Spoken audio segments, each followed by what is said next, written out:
so much for joining us for your NXT post show for July 9th. We thank you so much for tuning in, coming off of a hot heat wave.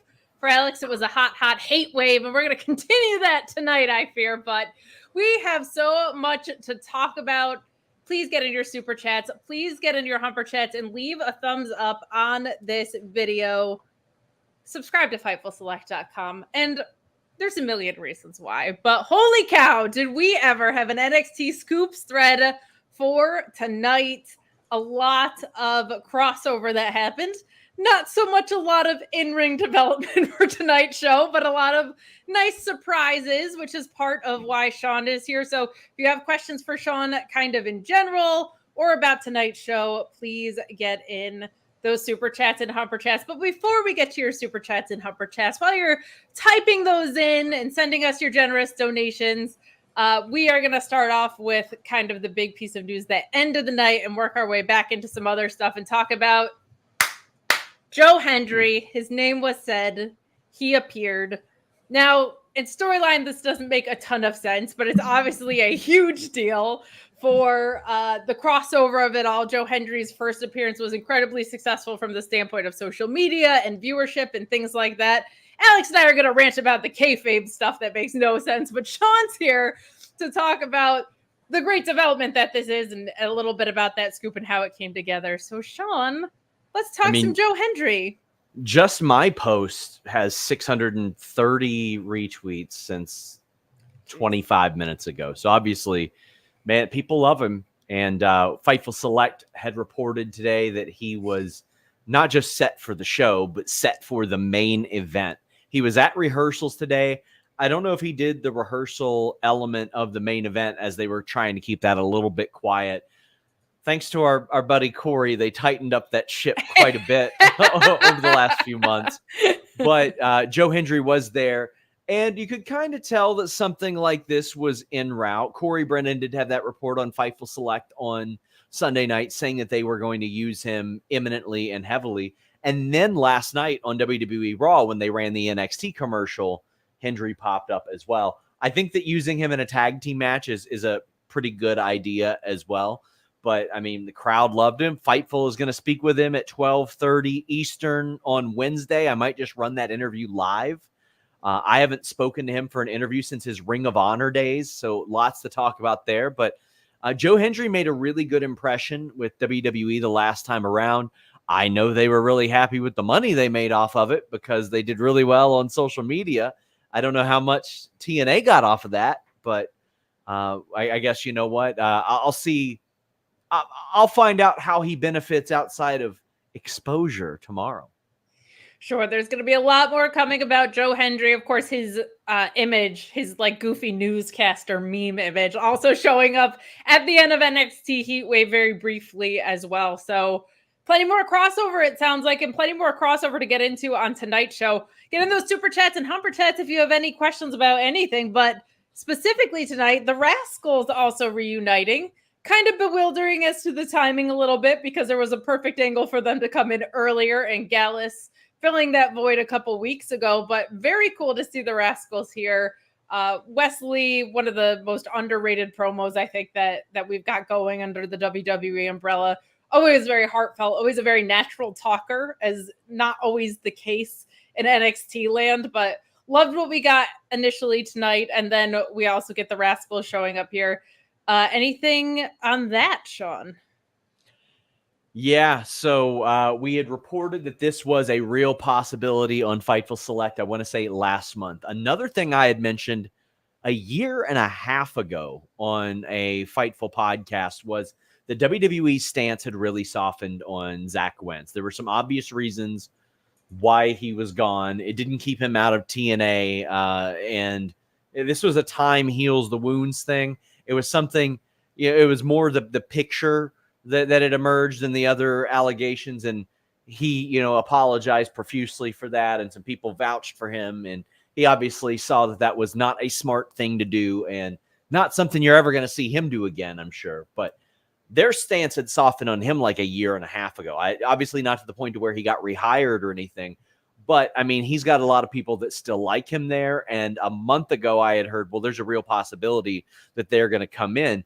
A big question was, would it be as MSK or the Rascalz? And the answer was both. Both. Which both. But it was an interesting element of this was when New Catch Republic was scheduled to team with Wesley, they put that out there because they didn't want people to be disappointed that it was New Catch Republic. And they're like, oh, well, you know, nobody's talking about these two really great wrestlers that we have teaming with Wesley. Maybe we should just bring in the real team. And they did. And I mean, you even see the AEW World Champion showing them love on Twitter. Quote tweeted the Fightful post of them hugging. So, I mean, those guys have a lot of friends across companies. They have made a really great impression. And I would love to see Myron Reed pop up in there as well. I'm surprised he hasn't been signed, to be honest with you. He's fantastic. He's probably working the undercard of my show next week. But yeah. Gosh, do you think your match with Effie is going to last longer than 3 minutes, like tonight's matches? I hope not, because let me tell you, my knee is feeling really dodgy right now. And that's legitimate. No. I hobbled off that Stairmaster today, and I was like, I canceled an MRI 3 weeks ago because I was like, you know, or no, I scheduled one a few weeks ago and canceled it recently. I was like, I feel great. What are you talking about? It's wobbly again. Sounds like you're making excuses already, but we've got. I don't need it. I don't need an excuse. He wrestles full time. An excuse. Sean, your record's not great of recent. I'm sorry to bring it up, but muted. Anyway, Damon Kemp is the next thing you were going to prompt me about. He has left WWE. I don't have you muted anymore, so you miming that doesn't necessarily work. I was still doing the bit. Hey. They didn't know I was unmuted. Anyway, Damon Kemp wasn't released, as some had said. Well, I mean, that's effectively what it is. His contract wasn't renewed, was the official terminology I was given. Now, the way that he put it out there was a little bit confusing. Now, usually I don't get that confirmation until their deal is actually up. But he said that he's no longer with WWE, but then he posted an August date. And also, it would be shocking to me if they just let him know right now his deal was not being renewed. Bye, see ya. I'm sure he's got a little bit of time. I know in AEW, like, for example, whenever they don't pick up an option, they've got to let you know 30 days ahead of time as a part of their contract, which I think is a smart idea. But, I mean, it didn't happen with Dijak, so who knows? But I would like to think WWE kind of learned from that. But, yeah, Damon Kemp will be moving on. He's going to continue wrestling, from what I understand. He, of course, the brother of Gable Steveson, really took to it much better than Gable Steveson did in a lot of ways. But he did some really, really good work. We saw a lot of growth from him, so I'm sure he will be successful wherever he shows up next, whether he does an indie run, whether he gets signed somewhere else. There's some fun possibilities in New Japan if you're a New Japan nerd like me. So absolutely wishing him the best in the future. He did some good stuff there. We got a super chat that came in about you versus Effie. Patrick Moore saying, I believe in SRS versus Effie. Listen, proud of your work for dementia awareness. I was just trying to seem like a big man on the internet in front of my friends. That's it. I didn't think I was actually going to get booked in a match. I didn't think they would even know I had a Kentucky wrestling license. But hey, at least donate to the Dementia Society. That would mean a lot to me if you guys did that. I hate to admit it, but you're a draw. We got more chats about this. C. Delgado saying, sorry, Sean, but I believe in Effie. I believe you're a dumbass. How about that one? Safe bet. Tim McFall saying, great reporting today. Rascalz reunion made me legit emotional. I know Alex doesn't, but I believe in Joe Hendry. Overall, I enjoyed the show, especially for NXT. Also, Effie is going to beat Sean's ass. Well, That was all very flattering to you up until that last sentence. So we can take that as a mixed response, but very happy for the Rascalz reunion. It does seem like maybe Zach Wentz is not the first guy in his early 20s to have done something that was kind of immature and inappropriate. So glad to see he's back there. But Effie couldn't beat JEFF JARRETT, so he's not going to beat ROSSAPP either. As double S with an R and it's fine. Fun fact, I went to that show and it was one of the 700 times I got COVID, but I believe in drop toe holds. Second Lieutenant Colonel Photo, thank you so much for your chat. Well, some other rumored news, some other speculations is, of course, the Motor City Machine Guns. Ryan Ciccini saying nothing on it. MCMG versus DIY versus Fraxium. Sean's got nothing on that for you. We have not reported a thing other than, we've heard the rumors and there's been some interest, but I have heard nothing on that. Some other notes that we did have on Fightful Select, though, they were going to try out a ref cam soon, or they were considering it. And I hear they tried that out on Level Up. So we'll see how that goes. Like on a GoPro helmet? I think so. Yeah. I think so. Oh, okay. That'll be great. It sounds like a Level Up thing. Awesome or terrible. It might be so terrible it circles around back is awesome. But Tom LaValle asking if you're looking to join Thrussie. If it gets me out of this match, yeah. Sure. A couple other notes. WWE very happy with Heatwave, both with the buzz and the performance. I mean, some really great matches there. They were, of course, really happy about that. Marigold told Corey that Julia wasn't cleared as of this weekend, so her getting cleared would have happened earlier today. And I don't usually watch this show live, guys. Not this one, obviously not this one. Yeah, you never watch the show. NXT, I don't usually watch live. A couple of notes: Sol Ruca and O.T.M spent more time waiting in the ring for their opponents than they did in the ring wrestling. That's correct. This is booked for the TikTok generation. I'll tell you that much. I will say that is also a pattern of after a pay-per-view. Like the match times are always shorter for beat up talent, but O.T.M wasn't on the pay-per-view, so there's really no excuse there. Well, I know one thing. We confirmed that Gallows is making a lot of money because he took a vertical suplex tonight. I watched Gallows take a suplex. That man is on $1 million contract at least.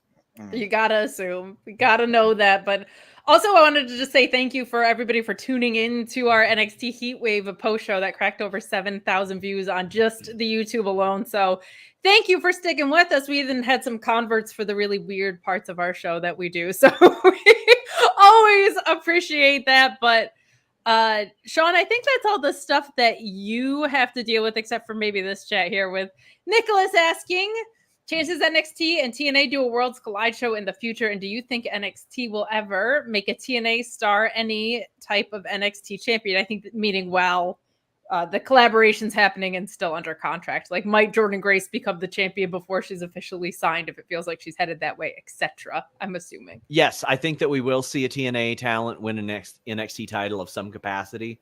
Ethan Page already did, so of the North. And I mean, if I were them, I would do, the Kia Center in Orlando or something? Like, I would do an arena for NXT versus TNA. I think they could do 15,000 people for an NXT versus TNA show. And they could certainly do a lot more than 350. Yes. Which is what they do for a weekly show. So the novelty of it, I think, goes a very, very long way. I mean, listen, you can feel how you want to feel about the Hardy Boys at this stage, but listen, they put some asses in seats for stuff like that. Moose badly wants to work this. I would beg Gail Kim to come out of retirement. Beg Gail Kim to come out of retirement for that. And listen, if you say you want to represent TNA and really carry our flag for us, I think that would be a really cool thing to do. I mean, you've got an awful lot of people. Josh Alexander. I think Jake something would translate really well to a TNA crowd. Yes. please. You give me Jake something versus Oba Femi, and you do it immediately. Just meat. That sound. Meat. That sound. Chris Bay and Ace Austin. Hell yeah. In there. The Rascalz teaming up against, I think, a good mixture of NXT and TNA talent there too. I feel like, the Rascalz, and then you put Steve Macklin with a couple of NXT talent, because who has more familiarity with the NXT or Performance Center than Steve Macklin? Man was there for like 6 or 7 years. Yeah. I think there's a lot of PCO would fit in really, really good on that as well. Ali. No, let the man never come back again. Yeah, I would. I would like for him to win the NXT North American title on that show. But it would be amazing. It would be amazing. He can use the gear that he had made for that. Now I just want it for the gear payoff, but. Last one for you, Sean. Trey Sherman saying, with WWE wrestlers heading to Japan this week, do you think all of Damage Control, or Damage Control as we call it around these parts, thanks to the Simpsons, to appear at Marigold Summer Destiny with EO? I think yes. Yeah, I think so too. And Nicholas is asking me, when NXT paid Jordan 6 figures in NXT, do you think it played a part to get Grace's contract shortened in TNA? I heard that she may have gotten it shortened around the time of the Rumble, which that was also the time when Scott D'Amore was hitting the bricks. I haven't necessarily found out what went into like amending that deal. On a Fightful Select show a few weeks ago, I had said, yeah, her deal's a lot shorter than anticipated. I just kind of forgot to put the story out there that it was January, but I did find out it was amended from the summer. So that's interesting. And we had more contract news today. Shane Haste re-signed with New Japan Pro Wrestling. That's a good one. I mean, listen, they took their tag titles off of a guy who wasn't signed and put it on a guy who was expiring. So it's a good thing they got him done. 2 tag titles, in fact. It's both brands tag titles, but yeah. As a TMDK stan account, that makes me very, very happy. So good for Shane Hayes. Good year for free agents and wrestling. More contract news around the corner. A busy wrestling summer. Sean and our other scoopsters will be on the beat, I'm sure. Anything else? That's it. Thank you guys for allowing me to join. Of course, join FightfulSelect.com. Best $5 in the business. Listen, I've got a pretty monstrous giveaway going on thanks to me not wanting to accept any money from Elon Musk. I always reinvest it into giveaways, and I'm giving away a replica WWE title of your choice, and that's what I'm going to do every month. Any amount that I make off of Twitter will go right back into giveaways for our followers. So go give that a retweet and follow us. We're doing one on the Fightful account as well. But thank you guys so much. Thank you, Sean, for stopping by, giving us scoop skis, giving you reasons to subscribe to Fightful Select. I'll also push the Fightful Select Discord. If you want to talk all week about normal people about wrestling, you can go in there. There's also an Ask SRS channel, which is invaluable in my opinion, but we also have our own SGS Discord that we started. Yeah, if you want to hang in there with abnormal people who are way cooler than the normies. But like, you know what I mean? Yeah, weird fun, not weird. No, abnormal in a good way. Like us. Yes, like us. Like us we have cultivated the perfect type of abnormal. And we're just cute little weirdos is what we are. Yeah, there we go. Alex. Yeah. This was a bad episode of NXT. There's no way around it. There was a lot of stuff that wasn't good on the show. Even Joe Hendry coming back in, which I'm excited for. In kayfabe, Trick Williams was like, you know who I want? The guy who got thrown out of a battle royal first out of anyone. Where did he even find him? He summoned him he didn't even say his name, did he? Thank you. Say his name and he appeared. Nobody friggin' said his name.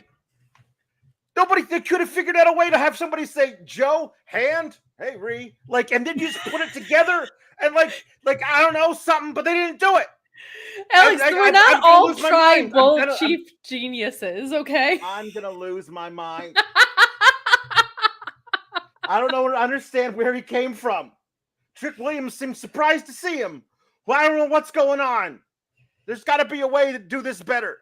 There's got to be a way to do this better. They have told us this is their reinforced security team, and Joe Hendry's just appearing out of nowhere like an RKO. But we're gonna get into all of that. And now this is the part where you host the show, and I don't have to drive the engine anymore. I just sit back and give my thoughts. So you do it.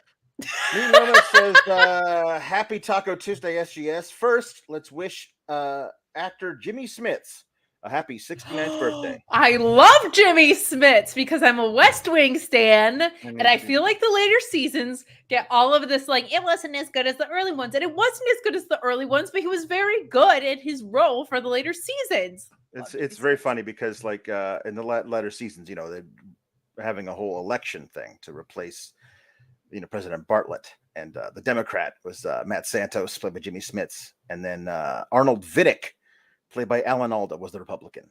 Yes. According to today's politics, Arnold Vidic is Bernie Sanders. Like, that's how everything has shifted dramatically. It's just crazy to me. I watched an episode from that season. I was like, I would vote for that dude right now. That dude. I know. I think they did a good job of that. I think it was very intentionally done. Anyway, shout out to SRS, best $5 in the biz. Stretch before and during patting yourself on the back. Meet forever. We'll pass that along to him. Tim McFowle says, tonight's show made me finally buy tickets to Slammiversary so a Worlds Collide would easily sell in an arena. I bet Sean could get Gail out of retirement to team with Mia Yim to face him. Ooh, that'd be good. That'd be good. 2-on-1 handicap match, I'm in. So Heat Wave was a hate wave for me. But there's always the possibility they could, you know, salvage it. There's always the possibility that on 2 days after the show, they could come out and do a really great show with a lot of storylines that make sense and really pick up after all with a new champ and stuff going on. There's always the possibility of that. Of course, they didn't do that, so the hate wave continues. Possibility of that, yeah. If it was a real hate wave, you would basically be Sol Ruca. The way that you can ride a hate wave, yes, I would. Is legendary. Surf's up. So, it's a hate wave. Beach puns, waves, perfect. Beach puns in the chat. Beach puns. Here we go. Hell yeah. Fantastic. Ethan Page, All Ego, opens the show, and honestly, I feel like there was a possibility for him to come out here and be like, yeah, it was funny because I won the title while unconscious. He did make one joke. He did. He said, like, thanks for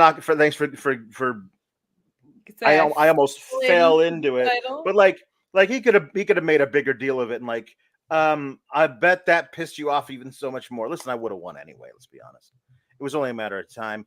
And if they had done the thing that I wanted, which was to book him strong in the first one-on-one match, then I would actually believe that he might have won it by himself. But this will be something that we get from now. Ethan Page is going to have a very good run as champion, just because he's Ethan Page, and we'll cut a promo to make things work. But Oro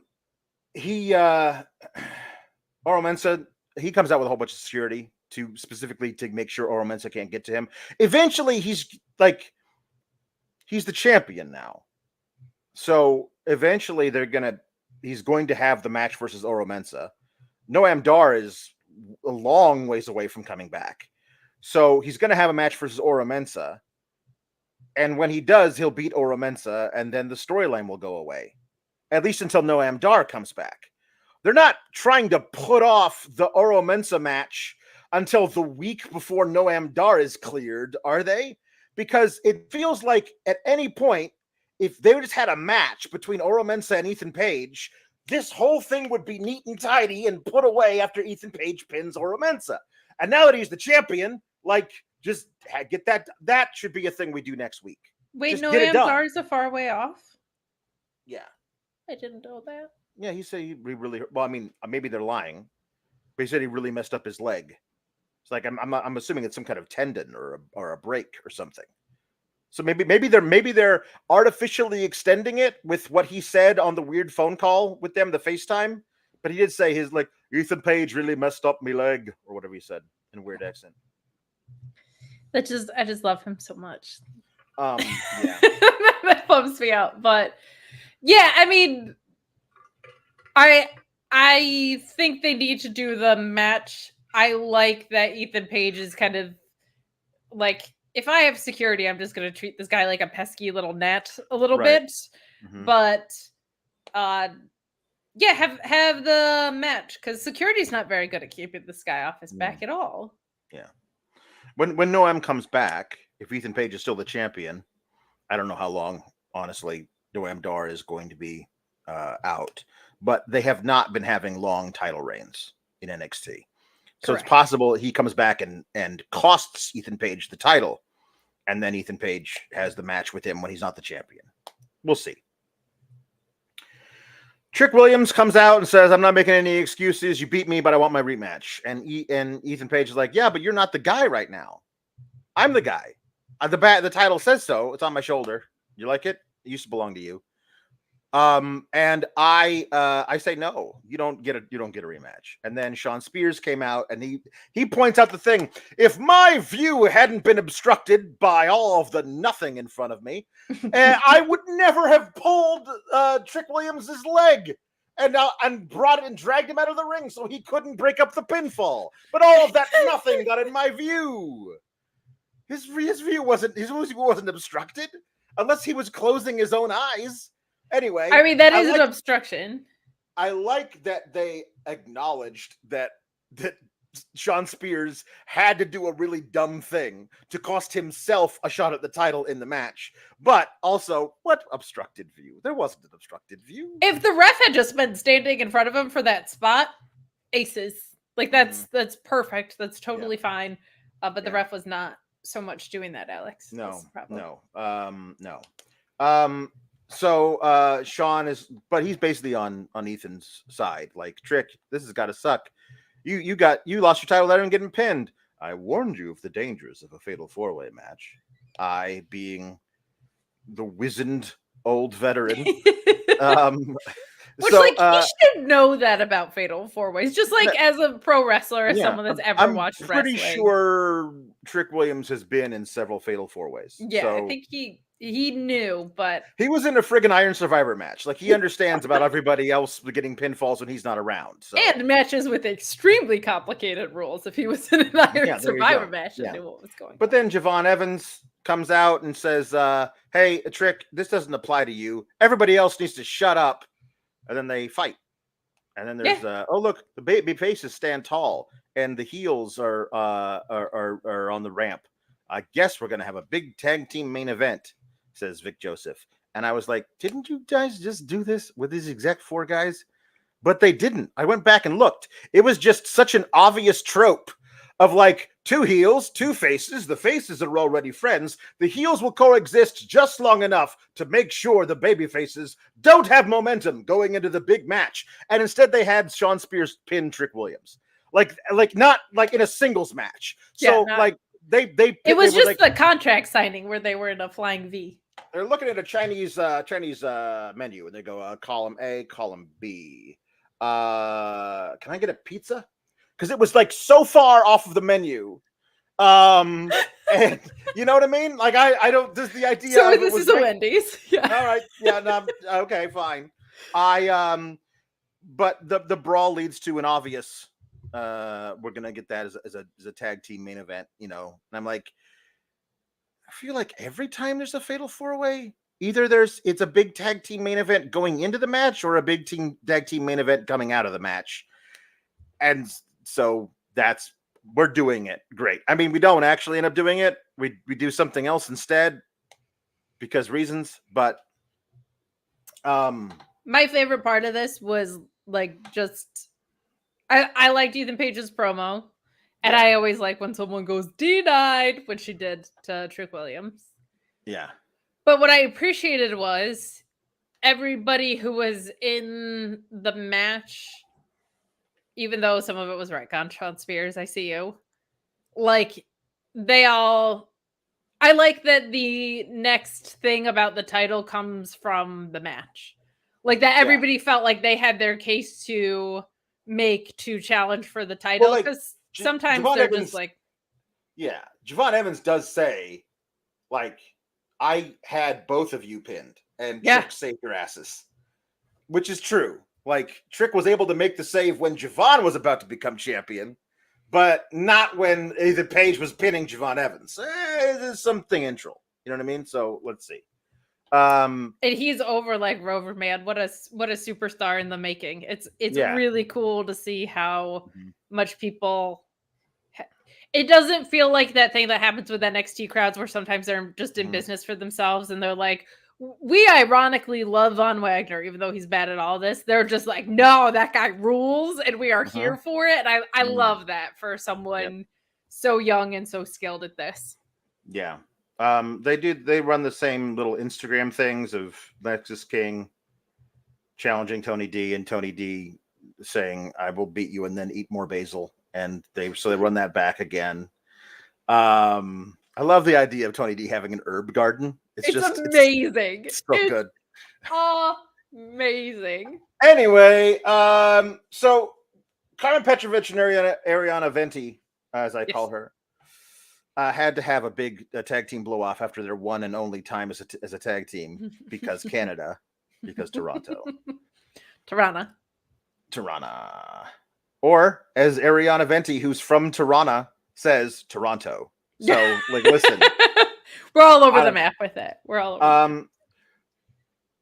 Karmen wins in about, I'm going to conservatively say 75 seconds. Like, I mean, I don't like it. It seemed like they were building this into something, and it's really nothing. It was she won with Sheila's finishing move in NXT in WWE 2K, the spinning cyclone kick to the back, and she won with that. So that was cool, but I mean, okay, I don't listen. I get it because Tirana, because Canada.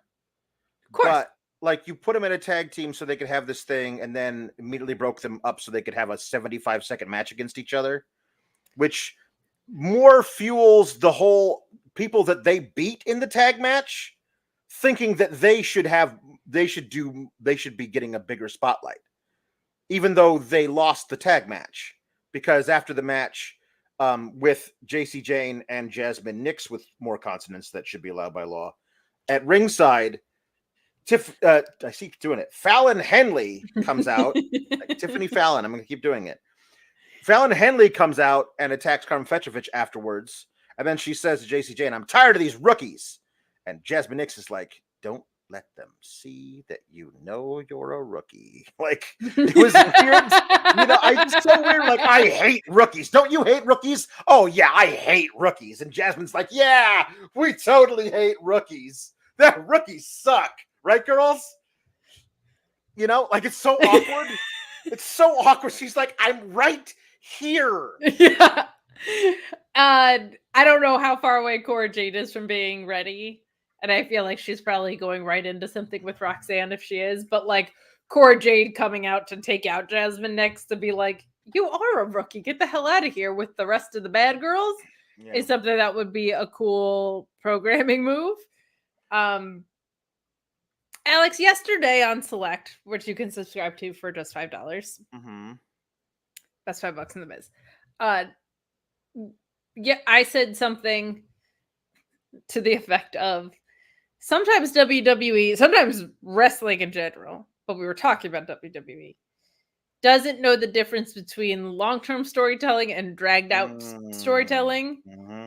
It also does not know the difference between completely heatless and a short feud. Apparently, because I get Canada. Not everything can be gymnastics, but also Canada. Arianna Grace is so character-driven that like there could have been something really fun and silly here if you had even just given it 3 minutes, but they gave it such a short amount of time, and there of course was no heat on it because. Right. Alex, they won the match. Like, if you're splitting up a tag team, it was like, we were successful. We must immediately break up. Is just inherently something. That was Arianna's view. And Carmen's like, okay, fine. Like, well, she basically says, I can't possibly be dragged down by somebody like you. I can't allow that to myself. And Karmen's like, what? I'm better than you. And it was like, let's find out. And that's it. Like, that was the whole thing. And then Karmen proved that she was better than Arianna because she beat her in, again, less than a minute and a half. She is cool. Like, the more that I don't think she's like, I don't mean this in a bad way, because I think Ruca is improving at an alarmingly fast rate. Yeah. She's not like going at the pace that maybe she is, but there's something really cool about Karmen Petrovic.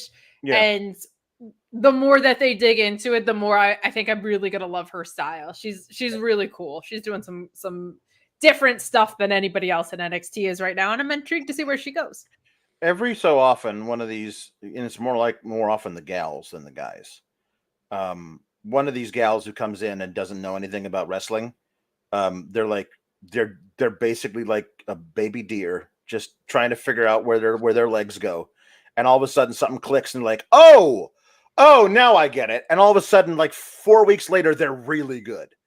And that feels like something is waiting to click for real in Karmen Petrovic. And in a year from now, we might be looking at her going like, remember when she was like Natty's friend? And that was it.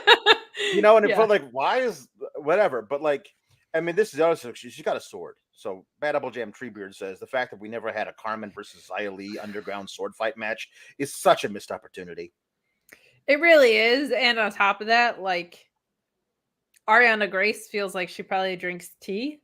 Mm-hmm. And if she would probably go to somebody's tea ceremony and drink tea. So that tag team could have done a lot of work with Xia Li, but it only lasted for 5 minutes, and Xia Li's no longer part of the company. So yeah. Shameful. So I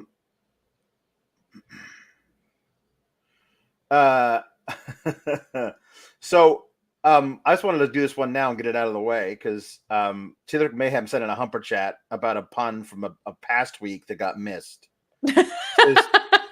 Because he sent it during the day, because the night before I had called for puns for journalism because you asked Sabre Jr. a question, and then he sent it during the day and nobody went in to check that far back. So here it is now. Journalism puns got missed last week. I think I said them too early. Gorilla Press Conference Slam. Jacob Factu check. PPA, AK Puff Piece Avalon. So pretty. Meteorologist. Also some heat ones from Sunday. The Ring General Swelter. Swelter. Scorchio Sky and Scorchio Sky is really good. Yeet Index. Okay. Okay, Jay Uso doing a weather spot, checking the Yeet Index. I'm in. Matt Apple Jam Treebeard telling me that, Alex, if you think Jasmine Nix is a name that doesn't make sense, Sol Ruca's real name is Calyx. Like our name. Calyx? Or it's Calyx. That's her real name. Calyx. I'm just trying to like figure out where that comes from, but most importantly, it comes from here because we're Calyx. I'm pretty sure her parents are Oregon hippies, so like it just comes from being stoned. I mean, that's very possible, but like, I like the synergy. Is all I'm saying. All I'm saying is that my brother and I went to school with the like people who grew up to be Oregon hippies, who would probably be the age that Sol Ruca's parents are, and they absolutely would have named their kid Calyx with a Y in there and an X. Do you know what I mean? Well, in the spirit of Oregon hippies, I think it's apparently Calyx is part of a flower. Isn't that beautiful? That is beautiful. But her like full name is Calyx Harmony Hampton. It would seem as though your theory is correct. But in the spirit of Oregon hippies, like I feel like the universe arranged for Calyx to be reviewing Calyx. Yeah, it's true. It is true. We'll talk more about her in a little bit. Okay. So their big idea with the amazing viral stuff that they've been allowing Ben Buchanan to do with these crazy social media videos in his car, being arrested while storming the battlements of the performance center, like all this stuff. Pep Buchanan / Brooks Jensen, just for anybody who's not like following. Yeah. Brooks Jensen, Ben Buchanan, yes. Did I say Pat Buchanan? You said Pat Buchanan, but it's fine. He's definitely not. He's storming some battlements, but not these. So he's the beach is the problem. Like he wants to be the beach, but he wasn't. He wasn't gonna be. He is now. After this, I'm sorry, Benjamin. I'm sorry. You're back to being the beach. So, what are we? It's fine. He was doing really, really good work with these unscripted little vignettes he was shooting in his car, like really cool stuff. Honestly, it felt like I was like, oh, whoa, where's this guy been? This is incredibly compelling. Oh, give me more of this guy. And then they had a little sit down, multi-camera vignette with him and Ava that was recorded earlier today, where he's like, yeah, well, listen, I know I screwed up and I really want to apologize. Like, well, Shawn Michaels did recommend that we release you, but we've decided to give you a second chance. Oh, thank God. And all of your unscripted promos, you were saying mean things about them and that you can't wait to leave and go away. I'm like, where was that guy in this? He was so docile and also so obviously scripted. It was so obvious they handed a script with Ava's lines and Brooks Jensen's lines to them both, and they rehearsed it for 20 minutes, and then they went out there and made sure they did all their lines right. Like, it lost all set. I was waiting for them to, like, allow this guy to, like, do something. Like, to come in and be like, listen, thanks for the time, but I just want to let you know I don't apologize for anything. I wanted him to like give something, but like I just really want my job back, please. Like it man, I wanted it to be something so much more. Now it might be turning into something, but like there was so much potential for like that TNA crossover was right there for him to show up in an episode of TNA and attack somebody, and then to get on the phone with NXT and they say, we fired his ass, he's your problem. There was such an awesome thing to like bend the rules of storytelling within kayfabe, but they did nothing. Benjamin Buchanan, one might say. Benjamin Buchanan, fine. I think what they were going for, or what I was hoping to see more of, was him strategically being like, oh, thank God I have my job back, with like, you know, the gif of the Grinch where he smiles like all maniacally. We see him later beat the crap out of Javon Evans, but like he should have been like, oh, I have my job back, and then got on a rampage. Maybe they didn't want to do that because of what the Wyatt Six just did. Like it might have been too much of an overlap. But if he had cleverly been like, oh, thank God I got my job back, as a way to be insidious and get back in there and be unhinged, like it was premeditated, like he was sucking up in order to then wreak havoc backstage in the same episode, I would have been all for it. But it was like just Javon Evans. If you're gonna do that, you have to go on a tear of like 5 different dudes at one shot. So that's kind of where it missed for me. Like I felt like he shouldn't have targeted one dude. He should have been like, I just kicked Stan. Like he should have been on one of those tears, not comedically, but like a way more of a I don't care who I'm targeting. I'm just here to people up. That kind of thing, I think would have played really well, but it didn't. They just did this instead. He didn't. So Matt Logan saying, of my thought that they might do something good. Alex, I am enjoying a vapor pen with some nice THC. What are you using? I am using my misplaced faith in humanity is what I am using. That's because what much optimism is normally my gimmick. I believe that somewhere in there, somebody's got two brain cells to rub together. I don't understand why you would do all of the other stuff, all of the obvious plant social media stuff with him hinting about TNA and stuff. And I think that the plan was at one point that they might do that, and they were Still hinting might at it. be like this might get him fired to go over there now. Man, then it becomes tawdry. It's a whole corporatized like storyline thing. It would be so much better if the only thing we see was him trying to get in, getting arrested, doing another promo in his car, and then 2 weeks later he shows up at TNA. Like, it would have been really cool. It would have gone viral. People would have been like, what the hell's going on? But they were like, now, Brooks, I'm sorry, you've gone too far. You're fired. And don't ever come back here again or go to any other wrestling programs with any other companies we may also be working with right now. Don't you dare do that. Don't you start, young man. You have 90 days that you cannot go to TNA. What if he had to wait 3 months? Yeah. In kayfabe, you have to abide by the non-compete. There you go. That'd be good. I will say, like, the part that was most a bummer to me, outside of like it could have gone somewhere cool and it doesn't feel like it is those all the things he was doing did feel really organic, and this did feel rehearsed. And then that's oftentimes a disconnect for me, where it feels like the artist is doing art and then it gets sterilized by I'll say any wrestling promotion. Like the stuff that I tend to like is the stuff that feels more organic, and this did not feel organic. Yeah. He says, this is my life and I swear I will make an impact, he says, and she says, glad to hear it. But apparently he thinks that's a different thing, because then he goes off and attacks Javon Evans. And when he is finally pulled off of beating up Javon Evans backstage by his old tag partner, Double Vest, by Josh Briggs, who's like, what the hell, man? I vouched for you. What are you doing?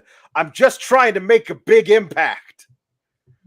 But beating up Javon Evans? What are you doing?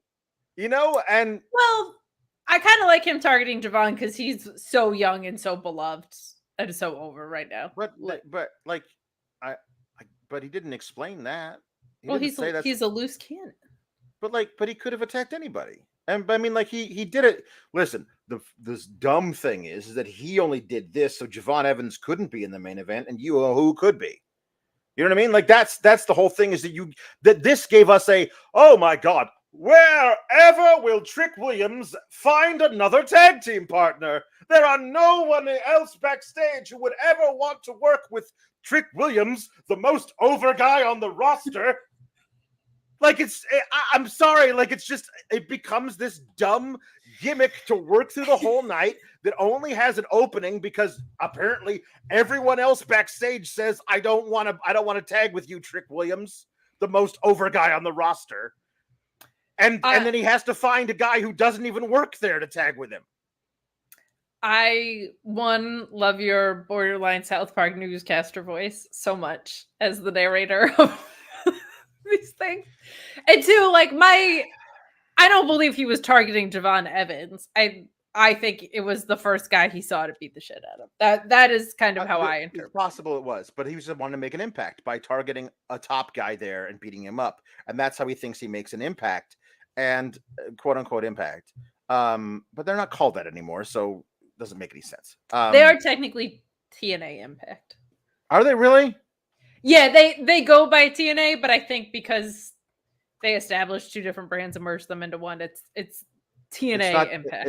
It's not Total Nonstop Action Wrestling. It's Total Nonstop Action Impact Wrestling, because that's dumb. Yes, on both counts. Okay, cool.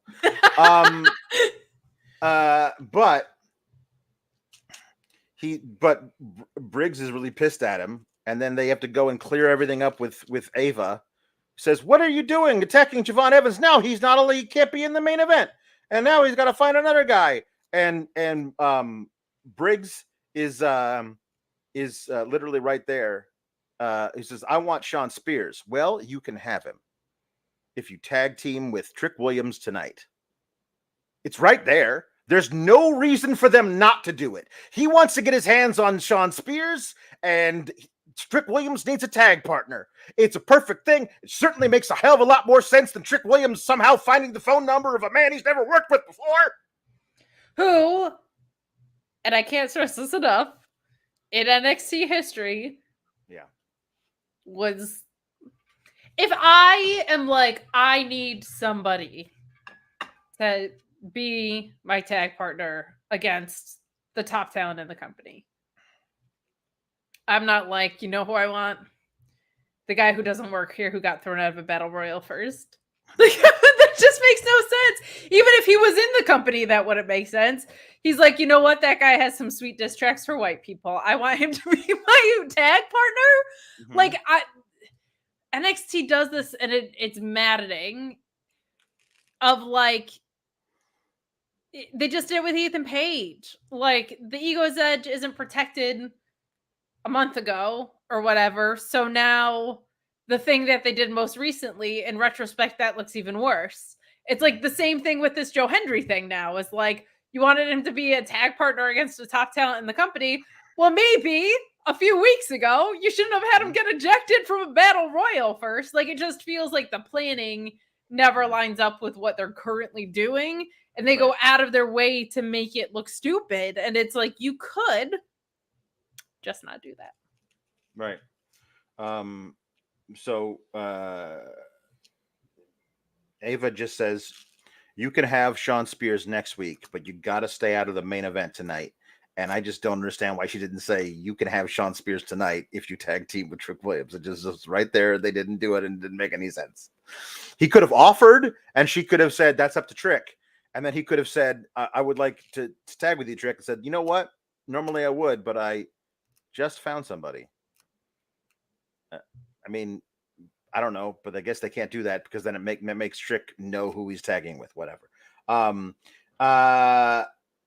Bad Apple Jam Treebeard has a really good idea of what they should have done. They should have had Brooks kidnap Regal and force Sean and Ava to give him his job back to release William Regal as a hostage. I mean, if you're gonna do the loose, because that was some loose cannon-y stuff. Like that was full on, basically grabbing Vic Joseph by the lapels at ringside, like, and like, I'm really sorry for my actions, and I just would really like my job back. It's just it doesn't square, man. Yeah, and the loose cannon also, what I said before about it being cerebral is not a loose cannon way either. Yeah. Like, yeah. But Alex, you know what? Yeah. They were hoping Sean Spears was going to come up short against them in this tag match. And if your Sean Spear needs a little extra oomph, needs a little help. Blue Chew main event performance, main event confidence, and a main event deal. Go to BlueChew.com and use the code FIGHTFUL, and you will get Blue Chew with their first shipment for free. Shipment? Yeah, I said shipment. No waiting in line at the pharmacy, no awkward doctor's visits. You take their online exam, and then if approved, it's shipped straight to your door. That's right. Same active ingredients as Viagra and Cialis, but in a chewable form and much more affordable. How can you pass up on this? How can you pass up on that confidence? How can you pass up on that performance? How can you pass up on making your sex life better? That's what Blue Chew is here to do. You don't have to have a problem to use Blue Chew. Just get that additional performance. BlueChew.com and the code FIGHTFUL. Less abrupt than the Saturday one, but I'm finding a happy medium. Mr. Sometimes says they even had Mr. Stone, a.k.a. Rob E., mention, why not Briggs? Ugh! Yeah, that's true. See, he's the smart assistant. No offense, Stevie Turner, but he's winning. So we got our Heritage Cup match. You know what? I'm going to say it. Tony D is now, just by default, one of the top 20 wrestlers in the world. Because look at the match he got out of Lexis King. I mean, every time somebody's like, oh, I mean, like, that was a pretty good match, but they were in there with Will Ospreay, or they were in there with AJ Styles. It's kind of a cheat code. At this point, that's Tony D, because this is by far the best I've ever seen Lexis King look. I mean, Tony D'Angelo tells such a great story. He's so good at this. He really is. The reversal of the whatever the coronation is into like the So good. The spine buster was amazing. But here's the deal. I'm watching this going like, okay, this is like, it's so hard. It's like, Tony is one of my faves. Okay. So I can barely compartmentalize and watch him and be like, okay, so I love this guy so much. I'm just going to watch what he's doing and try and focus on that and put everything else out and blinders on to all the other extraneous bullshit.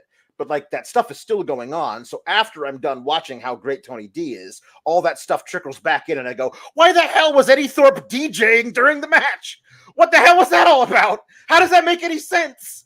Like Tony D's like noted EDM fan, son of a mafia boss. Like why isn't there a Frank Sinatra impersonator up in the Raven's Nest? I don't understand. Whatever this is, it's just to further the storyline between Eddie Thorpe and Lexis King, but there couldn't have been ways that made sense that you did that. I don't know. That was weird. Here's the thing. You're 100% right. It kind of slapped. I'm watching this with some sick beats under it, and I'm like, he wasn't using. He wasn't doing it during the match. He was doing it in between the matches during the 60 seconds they have. Yeah, so it was a little weird. You have to wait for the beat to drop. You know what I mean? Like, isn't that how it works in the EDMs? You got to wait for the beat to drop. I think so. Maybe that's what Lexis King's distraction was, because I was like, he's not really distracting him because it's between rounds. He's just like, turn that stuff off. Turn off the bleeps and bloops. You damn kids and your bleeps and bloops. Turn that music down or I'll call the police, I will. Lexis King went from like incredibly cool produced vignettes when he got here. It felt like he was doing this thing where he didn't want to turn into his dad. Then he was just kind of a creep who hit on girls for a while, and now he's old man yells at Cloud. Old hair metal guy yells at Cloud. So weird. Put on some Rat. Damn it. Round and round. Round and round. Early Guns N' Roses was good. No, it was. Oh man. You know what? I kind of get it though, because if you saw my pretentious rant on Saturday and you've seen my previous pretentious rants about pop punk, you know. Are you going to do that again? Because I have my book. No. I wasn't going to do that, but well, now it's a segue for a prop, so I feel like I should go on another rant about how rock and roll is not inherently American. It was stolen from the British who innovated things, and it's actually rooted in slave songs. So it's satirical about how like Americans always steal things from the Brits and slaves.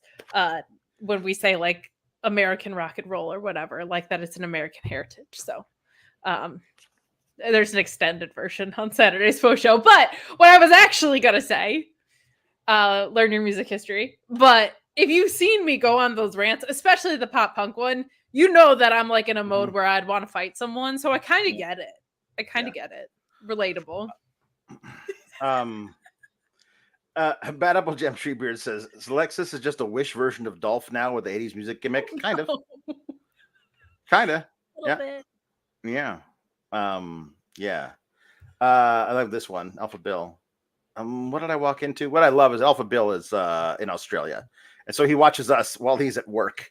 And I love that he just walks away from this playing and then comes back. And then I am looking at a biography of Theodore Roosevelt while he opines about the insidious nature of colonists in music.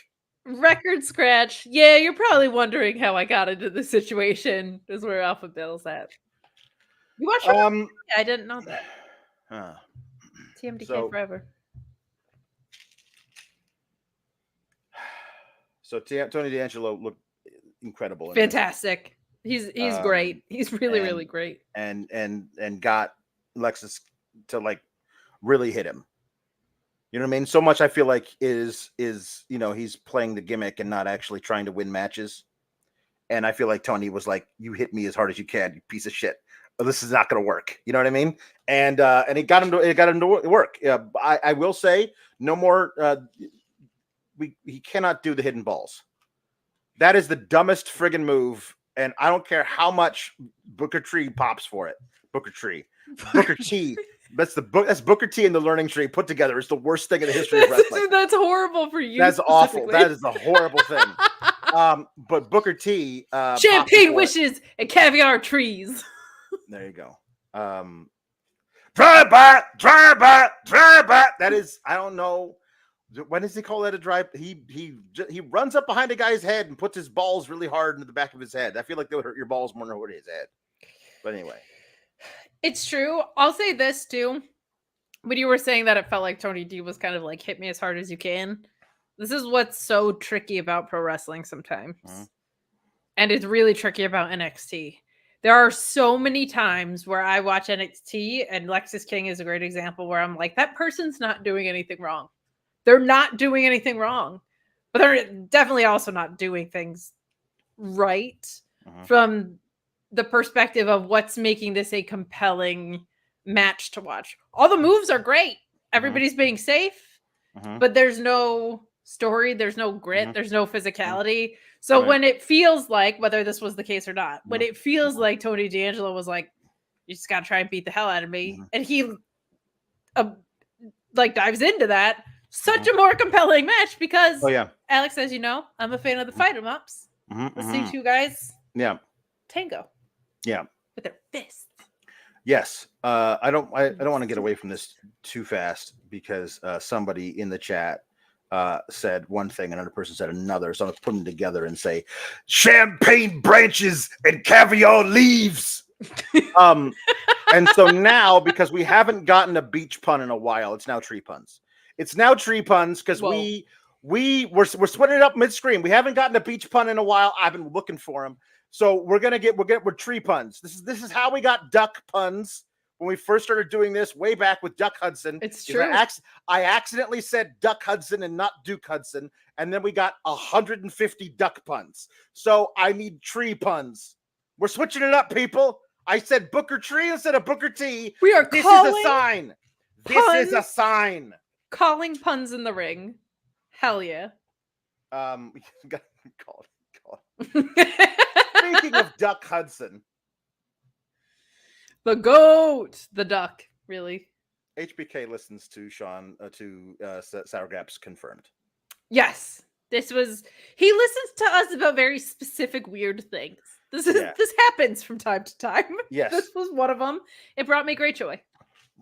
Randomly, I said, you know what I would like to see, and we'll get to him, Drew. We'll get to him. Snitch. We're trying to get more. Randomly, I said, you know what I'd like to see from Duke Hudson. You know, I'd like to see this is Duck Hudson. Actually, this is Duck Hudson. Actually, it's fuck Hudson. You know what I'd like to see from Duke Hudson is him get a random shot against Obafemi. So I think he'd surprise a lot of people. I think the match would be really good, and it would be kind of a window into what Duke Hudson can really do. And then arbitrarily, 2 days later, at some point, somebody pitched an idea that they heard on our podcast to Shawn Michaels, and he said, this is a good idea. And he said,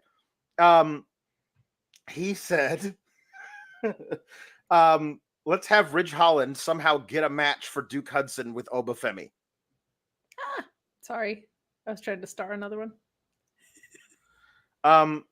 So we Thea Hale's like, we're gonna get back on track. I know we're gonna get back on track. And once I beat Ivy Nile, we're gonna get back on Ivy Nile. What's her name? Izzy Dame. Once I beat Izzy Dame, we're gonna get back on track. And Ridge Holland comes up and says, you guys did great. You stole the show. You stole the whole weekend. And Audrey's like, thank you, Ridge. It's very kind of you, but you know, it's not the time. It's like, no, but I got you a match. I got you, Thea Hale. I got you your match tonight with Izzy Dame. You bet you're wondering how you got that. Well, I did it for you. I went to Ava and I said, could Thea Hale have a match that I'm requesting? And she said, that's not at all weird that you're requesting a match for somebody else. But okay. And then I said, I got you a match, Duke Hudson, for next week. He says, thank you. Got me a match against Ethan Page. No, I got your match against Obafemi, and I was like, we are influencers. We are confirmed influencers in NXT. I'll say this about it. Well, a few things. The first is we have been Duke Hudson fans on this show for a very long time. Mm-hmm. I think this weekend opened some people's eyes to what he's capable of. Mm-hmm. And I hope he has the window to break out in the way that we know he can and the way that he deserves. So, for starters, I want the credit. And two, Fine. Listen, HBK. You don't have to pay us for our ideas directly. Right. But you should be sending in puns. Okay? That's the exchange. You don't have to we don't have to be on payroll as creative, even though everyone says we're on payroll for companies all the time. But like, you know, throw us a Mean Gene Okerlund tree like somebody else just sent. And we're good. Like, you should be participating in puns if you're going to borrow our ideas. That's all I ask. Right. That's all I ask. Look at archives with this one. This might be a Shawn Michaels burner. Yeah. Mean Gene Okerlund is amazing. Top tier stuff. So here we go. I love that Riley's like, "Oh, Duke's gonna get his ass handed to him," and that was the funniest thing Riley's ever done. So that was very funny. And later we got Thea Hale in her match versus, I'll just talk about that now, versus Izzy Dame. Izzy Dame was doing pretty well until until old Tater Paxley showed up, and Izzy decided to run out there and clobber her a bunch, and then she got back into the ring, and Thea Hale hit the code breaker to the arm and then put her in the Kimura and tapped out Izzy Dame, who's effectively 3 times her size. So Thea Hale, I guess, on the short list for the match that Roxanne will win right before Julia debuts. I feel like that's a thing. Like, Roxanne will win and be like, "I've beaten everybody. Yep. There's nobody in the back who could even possibly. There's no one in this building who could ever even give me a challenge, Julia." You know what I mean? I feel like that's it. So, and I honestly don't hate that. Like, that's a good place for Thea Hale to lose because it continues the. I know you hate it, but it makes sense to continue the Chase U story, and it'll be hopefully a good defense for Roxanne, and it'll let her say that, and that's fine. Yeah. So not mad about that. And then after she wins, all of Chase U's in the ring, and then Oba's up in the Ravens' nest is like, "Duke Hudson, you must have a friend who likes you very, very because he got a tag team match. He got a title match for you next week. He's just the best. He's the best." I hope that it's not. I know it'll be squash-esque, but I think people don't realize how big Duke Hudson is size-wise. Yeah, so no. I hope they let things happen in that match. Yeah, they'll be eye to eye, which would be really cool. But man, they're really underselling how big Obafemi is. I don't know why. Like, he's a legit 6'6", which means you should book him at 6'9". What are you doing? You bill it like everybody does this. Like, Big Cass isn't 7 feet tall, but they said he was. He was 6'9". 6'9 3/4", and they said he's 7 feet tall. That's what wrestling is, man. Why are you? He's a legit 6'6". Don't just call him 6'9". Also, over 300, he should be billed at 6'9", 370. Nobody would argue with it. You know what I mean? Like make inflate Obafemi. You are pro inflating wrestler height and weight. I'm for it. I love it for you. Obafemi is the coolest person in the world. This is exactly why I think they should not say that Tiffany Stratton is from Prior Lake, Minnesota, because the character she plays isn't. The same way that Obafemi might be 6'6" and 307 pounds, but the character he plays is 6'9" and 370. Okay? It's very obvious. Probably doesn't help that Duke Hudson's Twitter handle is like 6'5" with a bunch of eyes. That kind of hurts when they're going to be standing on each eye. But I'm excited, and I hope they give it at least 6 minutes. You know what I mean? Like I hope it. No, they should give it some serious time. Yeah, it would be nice. Until the Ridge Holland failed interference. Because that's how this ends. Yeah. Because that's how this ends. Bad Apple Jam Treebeard says Duke versus Oba will be great, but I think they should have had Oba versus Chase first, and he just utterly squashes Chase. That might have been fun. It still might be coming too. But I mean, that's the wrong order. Like, it's NXT. I know, but it doesn't mean it would be. You have to do. Ridge gets Andre Chase the match. Andre Chase gets murdered. And Duke Hudson takes it upon himself to get revenge for Andre Chase. Like, that means Duke Hudson's the hero, because there's no, like, Duke Hudson loses kind of from a really compelling match and competitive match because the interference from Ridge Holland goes awry, and Andre Chase is like, I know what I shall do in my sweater and a dress shirt under it. I will get revenge. I'll avenge ye. It won't work, you know. I mean, he does have a little bit of a Don Quixote to him. You know what I mean? So a bit. So yeah, I could see them doing it. That doesn't mean the way you booked it isn't better, which is a common theme here on Sour Grass. It is the way. Bad Apple Jam Treebeard says, also for the longest time, I didn't see what you guys saw in Duke, but that tag match made me turn a corner. A lot of people. He looked fantastic in it. A lot of people. He did have a little promo back to Oba saying, hey, Trish Stratus took notice of me. As he should. He should. I feel like a lot of why people haven't seen it is because they haven't had the opportunity to see it. I don't know if I would have seen it to the extent that I feel like I did had we not gotten that. It got weird, but the Cameron Grimes Duke Hudson feud, while it ended up becoming about poker, like there was some really good stuff on that. Like they gave him you're a poker player and you have a weird Aladdin vest on. But he had this like luck is for losers CM Punk call back, and his promos were so natural, and he's great in the ring. So like when he has the opportunity to actually showcase what he can do, I think he turns a lot of heads. He just doesn't have that opportunity a lot because one, he doesn't wrestle a lot. Two, when he does, there's usually interference or gimmicky stuff happening.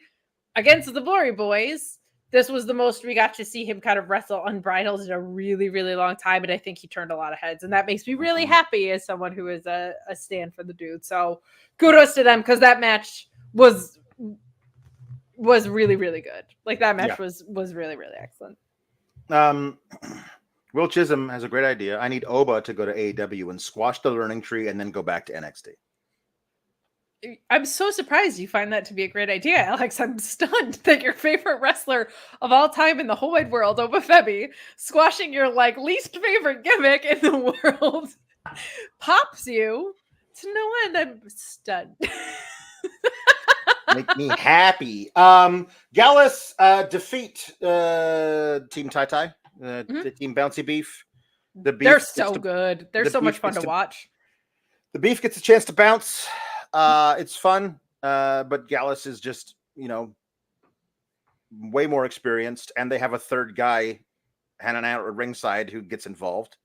And so Gallus wins via chicanery, so it protects the Team Bouncy Beef. I feel like they've got a serious run in them as a tag team in a year when they figured all this stuff out. They are an example of the male side of the I don't know what the hell I'm doing, but I'm really athletic. All of a sudden, like, oh, you mean if I put my foot here then and the other foot here then?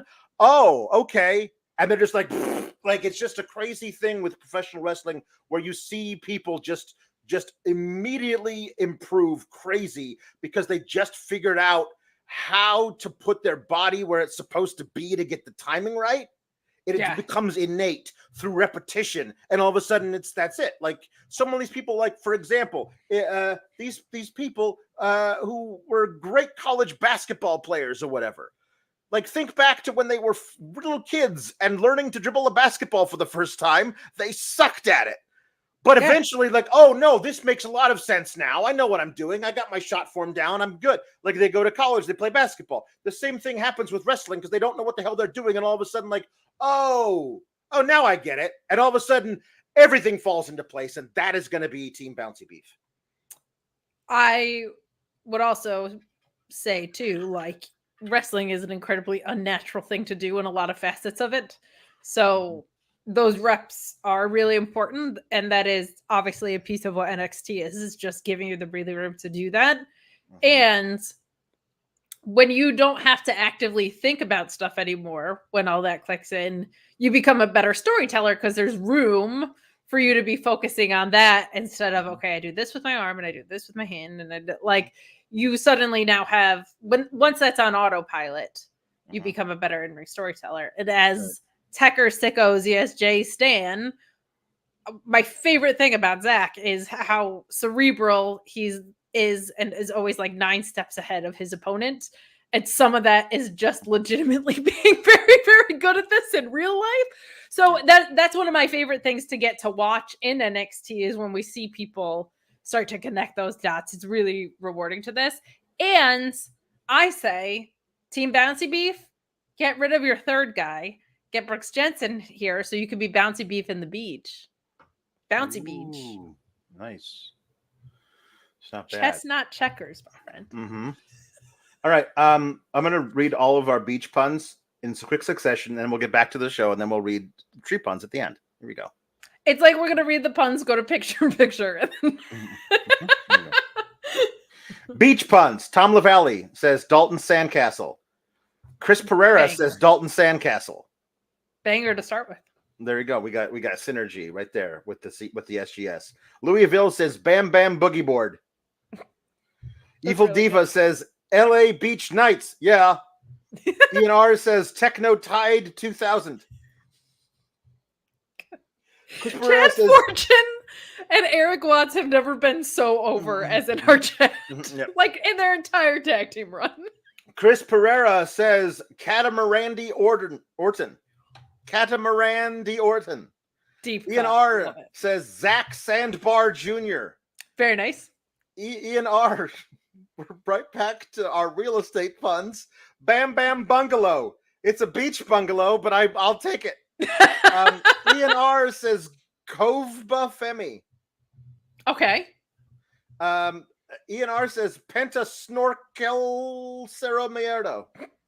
Snorkel Cerro Miedo. Lieutenant Colonel Photo says Blackpool Com Yacht Club. Not Combat Club, Com Yacht Club. That's very good. I like that a lot. It's very not them, so that's fun. Yes. C. Delgado says Dwayne the Pebble Beach Johnson. Also, Shark Boy. Beautiful. Tim McFall says Will Ospreay. That's perfect. He says, please be gentle. I suck at this. No, you don't. That was good. No. I am a huge fan of the ones that take care of themselves. Chris Pereira says Jelly Fisherman Suplex. That's very good. Chris Pereira says Life Jacket Time.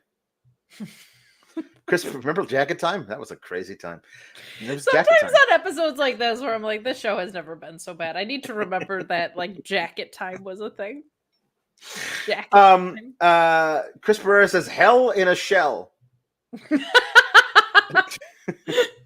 Bad Apple Jam Treebeard says ECW Original Sandcastle. I'm picturing a sandcastle with 2 arms. One arm holds a beer can, the other one holds a kendo stick, and it's just hitting itself in its tower with a kendo stick, and it's slowly disintegrating. Yeah, that's great. Got to have it. Meet Norma says Bermuda Death Triangle. Hang 10 Adam Page. That's really good. I love that one. Ian R says SPFE. Suck it, Sean. Louisville says Scuba Femi. That's really good. Ian R says Dolphin Baylor. Lieutenant Colonel Photo says Coast to Coast Guard. Sometimes it's a Coast to Idaho, but it's fine. Meet Norma says Will Ocean Spray. Very good. Tsunamia Yim. I'll And if take you're it. fishing, send hook. Bad Apple Jam Treebeard says the Meta Shore. Yo, that one rules. Electric Mayhem says Billy Austin and Colton Gull. Pieces says Tony Tropical Storm, Coconut Juice Robinson. Electric Mayhem says Rowdy Roddy Sandpiper. Very nice. Jay Miller says Zach Wave Ryder. The Lieutenant Colonel Photo says the Four Seahorsemen. Elantric Flare, Arn and Ole Anderson. Like sand and sun. Okay. And Gully Blanchard. Gully Blanchard's really fun. I like K Bill says Hang 10 Adam Page, Coral Jade, Adam Cole down by the baby. And finally, Surfer Sting. My favorite Sting version. Meet Norma says Starboard Charlie, Lighthouse of Black, Randy Orton. How do you row a boat with an oar? Okay. It's a canoe day. Yes, it is. And Captain Strowman says, "Get these deckhands." Dom LaValle says, "Oh wait, well, that." Okay, I need to figure out how to find that. That is a poem. This thing I've highlighted, Drew. That is a poem called that, and then you need to find that. Braun would say, "Get these sands," but he also needs to. Tom LaValle wants me to read something as Braun, so that needs to be in the jukebox. Yeah. Bad Apple Jam Treebeard says Lewis Black. Okay, that's another thing. These are all not puns. These are all things for what we call the jukebox. The jukebox. We have Drew moderating tonight. Everybody in the chat give claps for Drew because Luis got barreled. BERYLD LED. Hang 10 Adam Page. Got that one. I read that one. Techno Trunk. Oh, wait, no, it's just this trees again. Okay, there we go. This is it. I've got all of them now. All right. These are, there we go. Put these up here so I can look at those. These are easy to find. So that shouldn't be that hard. All right, good. Now we got tree buns to do later. But for right now, we're going to talk about how Trick Williams is interviewed backstage and says, you know what? If I have to take on these guys 2-on-1, that's what I'm going to do. Should we first read this chat that was about Oba? I already did. Oh, well, I'm sorry. I should unstart. We talked about that. We talked about how he should squash Chase first, and you said, no, he should do it second. And I said, no, he should do it first. I'm sorry. It was in the starred thing, and I'm dyslexic. It takes me a long time to read and comprehend. You're the super chat reader. Why am I even looking at this? I just sit here and look pretty and give my thoughts. That's what I do tonight. Trick Williams also is slow to comprehend things because he's like, I think I'll take on these guys 2-on-1. Wait, that would be a bad idea. I should find a tag partner. And then he leaves. And then on the thing behind him for a brief, tiny little second that I missed, but then saw in a still shot on Twitter, Joe Hendry. Yes. Why would, there's a lot of people who are doing other things while watching your show. And if it's just an incidental backstage interview where a guy somehow takes way too long to realize doing a 2-on-1 handicap match is not a good idea, maybe I should look for a tag team partner, then there's no reason for you to actually watch the segment. So putting the little thing up there with nobody actually, saying his name is weird to me.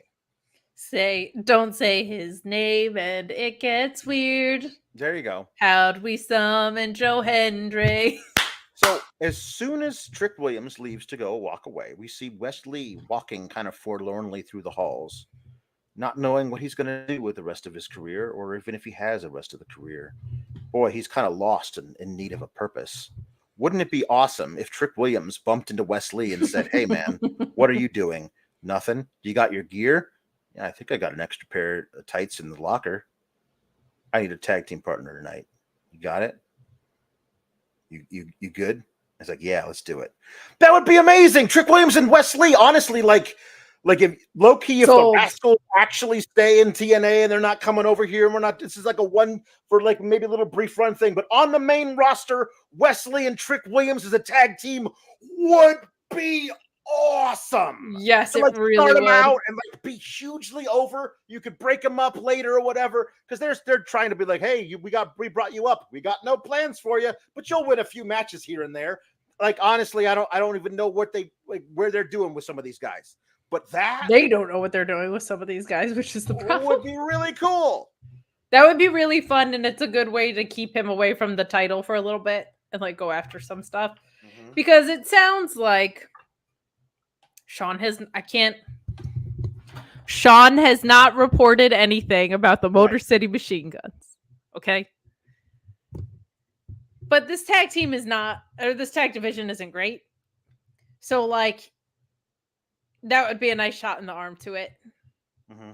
You don't have to wait until the Dusty Cup to start putting people together and then to either break them up in 10 minutes or whatever. Like there's a lot of possibilities for that, I think. And it would give Trick more time to kind of bake.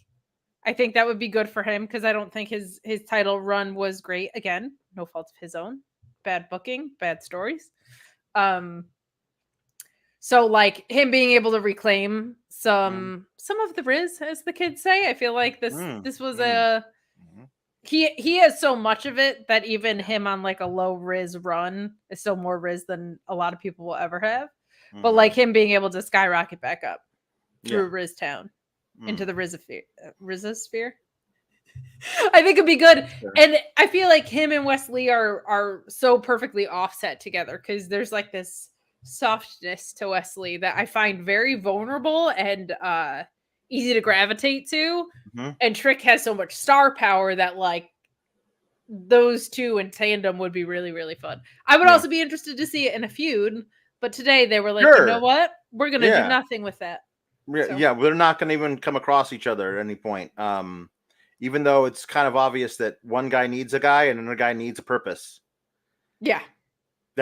So anyway, like Wesley walking down to the ring, sad, walks out, kind of looks around like maybe it's the last time I'm ever going to see all these people.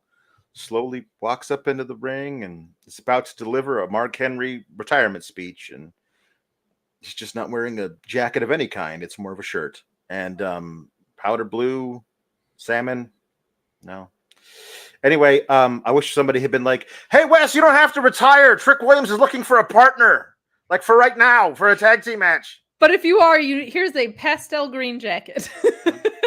And he says it might be fine for him to step away after he lost his North American title match to Obafemi. Third retirement in like 2 months, man. Yep. And then the Rascalz show up, and it's awesome, and everybody is super happy, and they're like, you're the greatest North American champion of all time. I guess it's time for us to start running things around here or whatever. I was like, is there a trios division I don't know about? And then later they came across the only actual trio team that they could actually do anything against, which is fine because it's good that they have Joe Gallus and Wesley have recent history against each other. But who are you? Who are you boys? What are you doing? I stepped out to get some more wax for me mustache, and I missed that whole thing you did in the ring. Who are you? Well, if you're talking about just me and Zach, we're MSK. And if it's all three of us, if you're unlucky enough to run across all three of us at the same time, we're the Rascalz. I like that they actually established both things. But I did want Mark Coffey to be like, what the hell does MSK stand for? And they didn't say that. It'd be nice because we never found that out. But yeah, that'll be a really good match next week. Yes. Rascalz versus Gallus will be really good. Give it time. Give it a clean finish. Awesome stuff. So the Rascalz apparently are feuding with No Quarter Catch Crew in TNA. Who are now murderers. We're now murderers. So I was like, this is a little too Tony D, but we'll talk about that segment when we do. Yeah, they honestly, I really wish they had done more of a reference to that. Like either go one way or the other. Yeah. We see what I tell you. We don't need Tony D for this kind of work. Like I've watched enough movies over the past month. I know what I'm doing. There's something, whatever. Something cheeky. Like you either gotta wink and undot it, or you need to not be murdering people in the parking lot. Yeah. O.T.M. Come out and Bronco Nima is wearing a face protector. He's not wearing, notably, 2 face protectors at the same time because that would be dumb. Sideburn, JC Jane. But sidebar, sick burn, JC Jane. Yeah. Back to the main story. Yeah, it's a sideburn. It's like over here. It's not Elvis could never. It's over here. It's a burn. I'm burning her, but on the side. She's catching a stray. So there you go. There it is.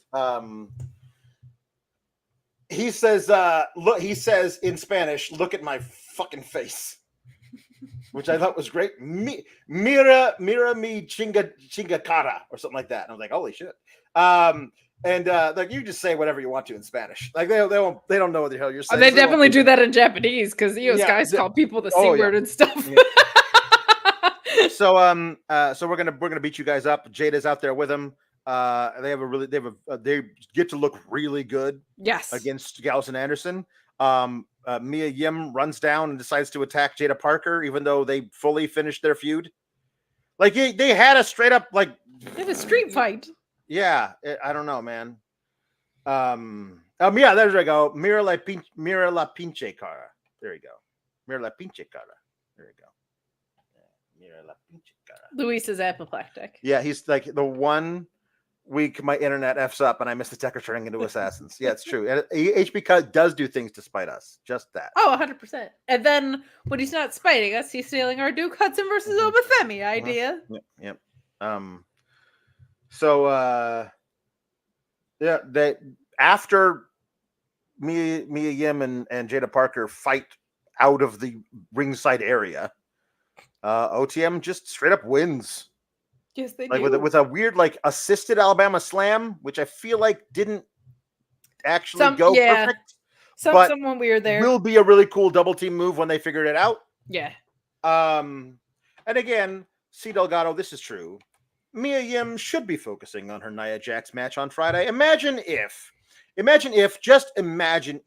while running down the stairs of the stands, she accidentally stepped on somebody's foot who had their legs a little too wide on the aisle. And she twisted her ankle, maybe tore a tendon in there. Well, then you couldn't do the angle that you were running on the main roster with her and Nia Jax, could you? I mean, obviously, she'd also be injured. And what a dumb way to get injured. To be doing something on the main roster, getting paid main roster money, and then go down to NXT doing something that doesn't matter whatsoever. Gosh, I wonder if there's somebody to whom that exact thing happened last week that we could actually have a reference point.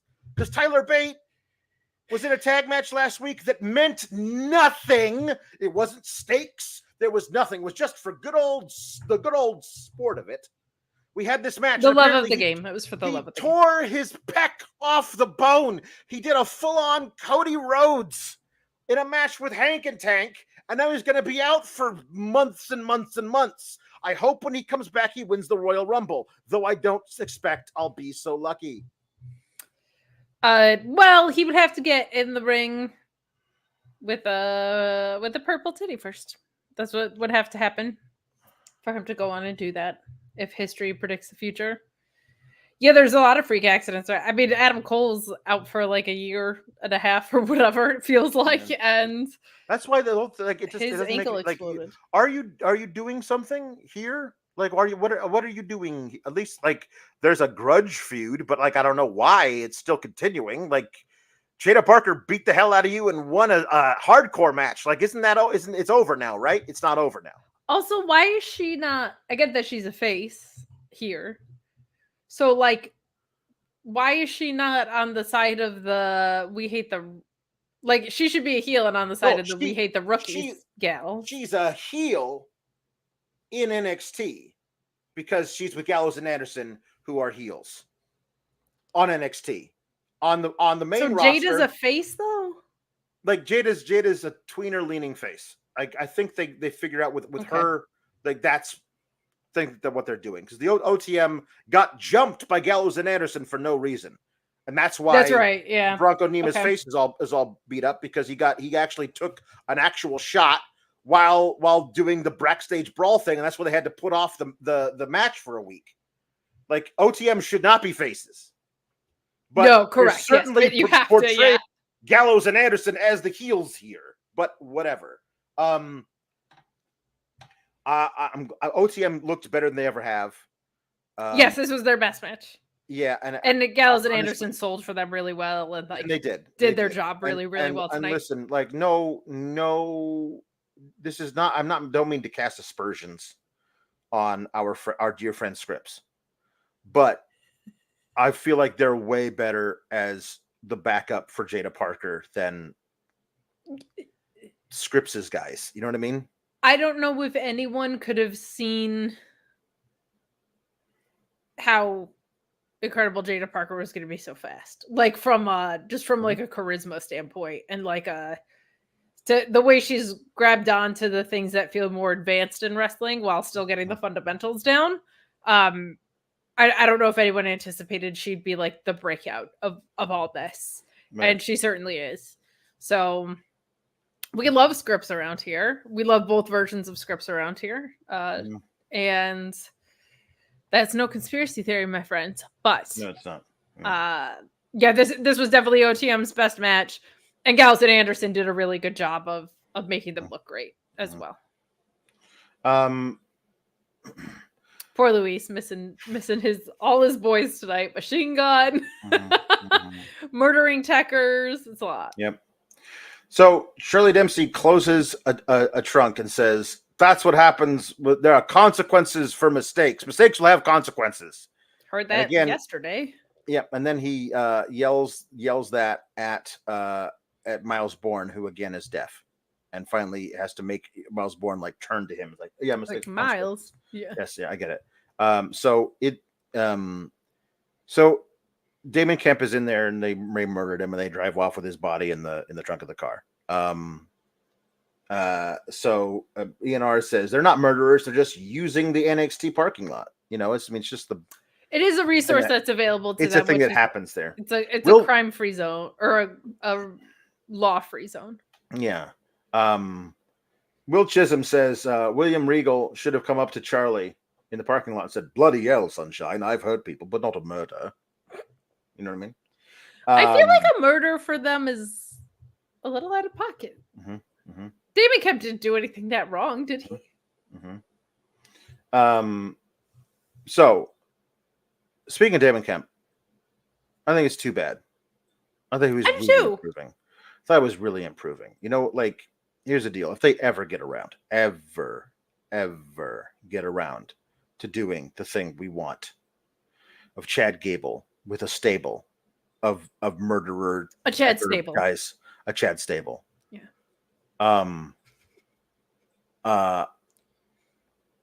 He could fit right in with them. Like, people are like, he doesn't have enough upside on the main roster. We're like, not everybody's got to be a world beater. You know what I mean? You have dudes there who are good enough to make the matches look decent, but lose. Some people have got to be on your roster who are that. Okay. And he would fit in really good as a second member of a tag team or something. Also, he was getting better all the time. Like, he was just a guy who showed up as weird part of the Diamond Mine thing. And then, like, he was having really good matches when he was allowed to have he was good. I don't understand what. Yeah. Saying this without obviously knowing the extent of circumstances. You don't know attitudes. Right. You don't know if they wanted to be out of there. Like, all of those things, right? With all that in mind, from the viewer perspective, that's a weird one to let go. That's a weird one to let go, because it felt like he was developing and getting really good. Yeah. And I think he could have done some really cool work. And to your point, you need guys who are serviceable to very good to eat pins and move things forward. And also, he might be even better than we were allowed to see. Like that, there's so many of those. So I was impressed with him every time he got in a wrestling ring and was allowed to wrestle for more than 5 minutes. I was Yes. always impressed by him. Agreed. Yeah. Apparently he's going to keep wrestling. He's going to do stuff on the indies, and I think he will get a lot of run there. He's the kind of guy who will go on who will show up at an indie fed and have the best match of the night, kind of a thing, and people will be like, "Oh crap, Yeah, this guy's really good." You know, like he's gonna get a run in TNA at some point and make people here's the deal. I don't think anybody thought that Steve Macklin was Steve Macklin when he left NXT. You know what I mean? So, like, could Damon Kemp be that level of a type of guy in TNA? Sure, he could. Absolutely. He just, we'll see. There's also, I think he would do very well in Japan.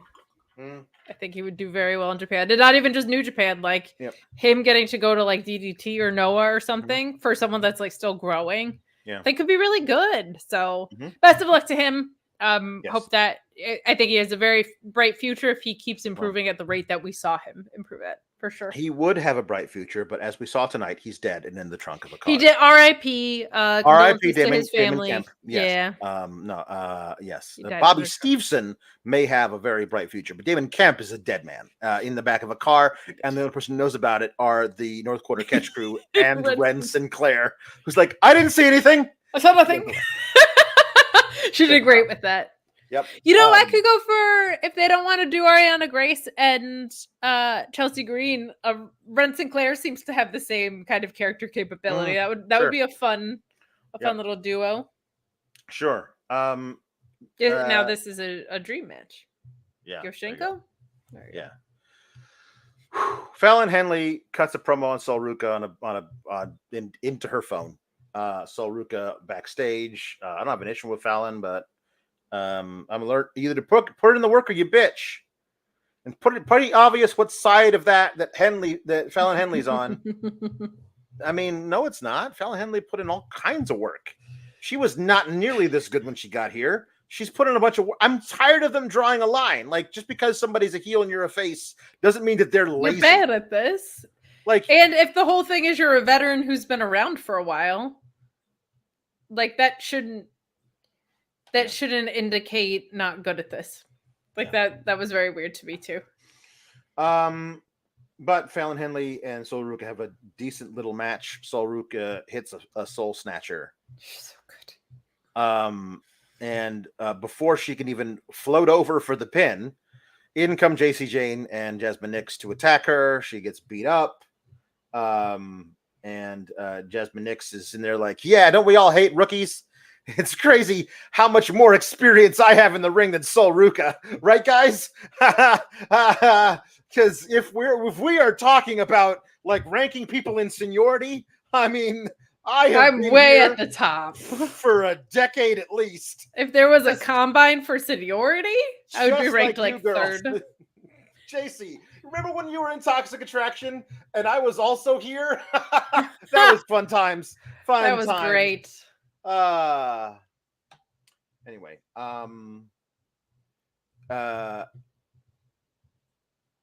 Tatum Paxley is backstage, and somebody with a camera, NXT Neo Anonymous, is watching her cut a promo to a Barbie doll about how the titles will always be there, but right now I have to get even with the girls who I always want to play with, but they don't want to play with me. And so then she says something underneath the surface. We're all blah, blah. I didn't hear what word she said. So underneath the surface, we're all I have no idea what she said. No idea. I don't either, but I don't want to now because you saying all. I don't know. I don't know what she says. Fantastic. When did you tag team, please? She rips the head off the Barbie, leaves it there, and then Wendy Chu comes in and picks it up. And like, it's honestly, is it as good as the thing that they put on social media last week, where it's just Tatum there by herself, sad, listening to "You Got a Friend in Me," and in walks Wendy Chu, who comes in, interlaces her fingers and holds her hand, and Tatum immediately gets happy. And Wendy just turns to the camera with her dead eyes. I'm like, that's it. There you go. That's everything I need. These two together would be amazing. So, yeah. Tatum's really like settling into this quite well. I feel like that initial vignette we saw was so strong. Yeah. But it was recorded, so seeing stuff like this was recorded too, obviously, but this feels Right. more low maintenance, I should say, less Right. produced. Yeah. I can't think of someone better to learn from and with than Karen Q, Wendy Chu, Dragon Chu. She's just so good at the ring and so good at everything they've thrown at her. Really fun pairing, but at the same time, women's tag teams in NXT is where tag teams go to die. Like there's only one way these ends. There's not even titles anymore. So eventually they will turn on each other, but who is a face and a heel in that is a weird thing. Yeah. Cedric Alexander is officially on the NXT roster. Apparently that's cool. That's great. I want I want to see him wrestling, but like we did a whole draft. I mean, he wasn't really drafted though. He was like signed as a free agent kind of deal. Like he wasn't drafted. It was like one of those deals where like, you know, like, but he was drafted. He was drafted with his tag team partner, who now he signed separately to NXT. So they're not going to be a tag team in NXT. As a matter of fact, it feels like they're pushing to be rivals because Stevie Turner brought Cedric Alexander in. And Robert Stone brought in Ashanti the Adonis, who comes in right afterwards, and then has a talk with Ava Raine. Or Ava, or whatever. She's got a last name. We just not allowed to know what it is. Ava Rock. So Ava Rock and Ava Roll. I am so in on Cedric in NXT. Yes, please. He never got to be there. I feel like he would have cleaned up in NXT. Like he went straight from the CWC into 205 Live. All of those 205 livers should have been wrestling in front of the black and gold NXT fans. Yes. Because they would have appreciated everything that they did, as opposed to in front of 40 fans who couldn't get an Uber in time to get home from a SmackDown taping. You know what I mean? Like, and so he's going to tear the roof off the place if they let him do it. I'm really, really excited about what Cedric can do. One of the last guys from the Cruiserweight Classic still signed. It's like him and Tozawa, I think. Everybody else is gone. Noam Dar is still there. So like that's, I guess that's 3 out of like 32. That's a tragedy because just the best wrestlers in the world. But they did have I also want to like as a tag team for a while and then gone. I fear Luis is under the impression that was a good episode based on him being like, I missed this, I missed that. Just no, it wasn't. Despite these highlights, I just don't want you to. So Cedric Alexander is going to be finally appreciated for what he is in NXT. Hopefully, let him wrestle good matches. They give him matches again. Cedric Alexander versus Ethan Page would be amazing. Sure, Obafemi. I mean, yeah. Obafemi would be a really good match, but Obafemi would crush him. I think Cedric would have a decent shot at making you believe he was going to beat Ethan Page. That's you know fair. what I mean? Like that's So anyway,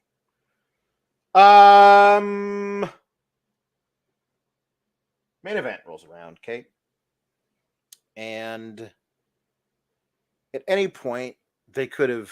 If they were going to do this, they could have said his name, but they didn't say his name. So Ethan and Sean are in there. Well, they have a backstage segment where they're getting ready for their match, and they're like, Trick doesn't have any friends. Why would the most over guy on the roster have any friends in the locker room? In this locker room? In this economy? No.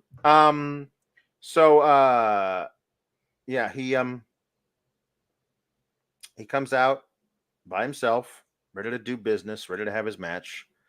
And then it's Joe Hendry's theme, and he's there, and the crowd goes nuts. And I have a unique experience with Joe Hendry, which is say I have none.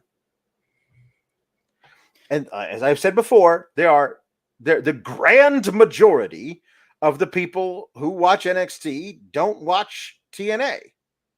As evidence just by like, if everybody who watches TNA also watches NXT, then the ratings would be much higher and they would have a TV contract. Yes. Right.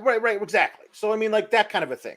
So, he's a viral wrestler among the people who know him. But if you don't know who he is, if you have no concept of who he is, all you've seen him do is be introduced in an important way before the Battle Royal, get eliminated first. And let's say also you, like most people, don't watch the backstage little bits they put online. So you don't see him coming backstage and arguing with Shawn Michaels about, you set them all up to do this. You also made doesn't matter sure because all of your guys, I know, all of your guys eliminated me. So I'm just saying, like, this is how limited of an exposure you have to this guy going through. So everyone in the Performance Center crowd very excited about him being there. So I know everyone loves him, but I have no experience watching any of his stuff, none. But I know that everyone loves him from out of this. But let's say I didn't do that, and I'm sitting there watching like everybody. Wow, this guy must be amazing. Look, everyone is so excited to watch what he does. Let's see what he does. That's so amazing. Nothing. He had a good choke slam. Nothing. Like at one point he does the you've got me in a guillotine, and I'm going to reverse that into a vertical suplex which 100 wrestlers can do, and I've seen done before. I'm not saying he's not special. I'm saying they put forward no effort to show him being special to anybody who didn't know who he was. You know what I mean? Like, that's the thing, is like, these things was with Luis. I'm not doing homework, and neither is anybody else. You have a responsibility. The show you put on, this guy's really important, right? He's a thing. So show us the stuff on your television show that makes him that. Apparently, he writes songs. Did he sing a song tonight? No. Did he give him any mic time tonight? No. He just showed up. And Vic Joseph was really excited to see him, but Booker T didn't know who the hell he was. But then Booker T doesn't know who he doesn't know who half the roster is. But like, you know what I mean? Like, I don't know. Like, they didn't present him in the match to present him as a star, which I feel like you have a responsibility not only to him if you're going to put him on your show, but also like to your audience to make them excited about it. It's weird. I love how mixed the chat is on agreement, disagreement, and then pure silliness. And I can certainly understand it. I am more familiar with Joe Hendry. Why you have him get eliminated in a battle royal first? That's so weird. To not have him cut a song on Shawn Michaels, probably a Sexy Boy parody, to exhibit the thing that he is most over for. Even as a social media exclusive, Joe Hendry doing a Sexy Boy parody would be fantastic. Yeah. And you're right, this match, it was a decent showing for someone who's very over. He's extremely strong.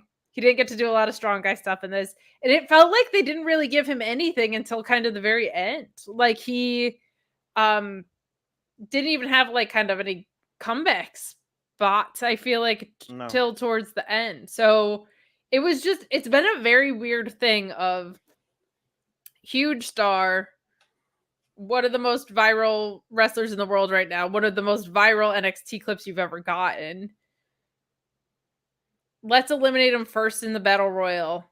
Have him cut a decent short of it. It made me be like, oh, this is where this is going. He's going to cut a track on Shawn Michaels. But it didn't at all. No well delivered by him, but there was no follow-up. And then tonight, he had a perfectly cromulent showing, as the kids say. I guess like he could have been anybody.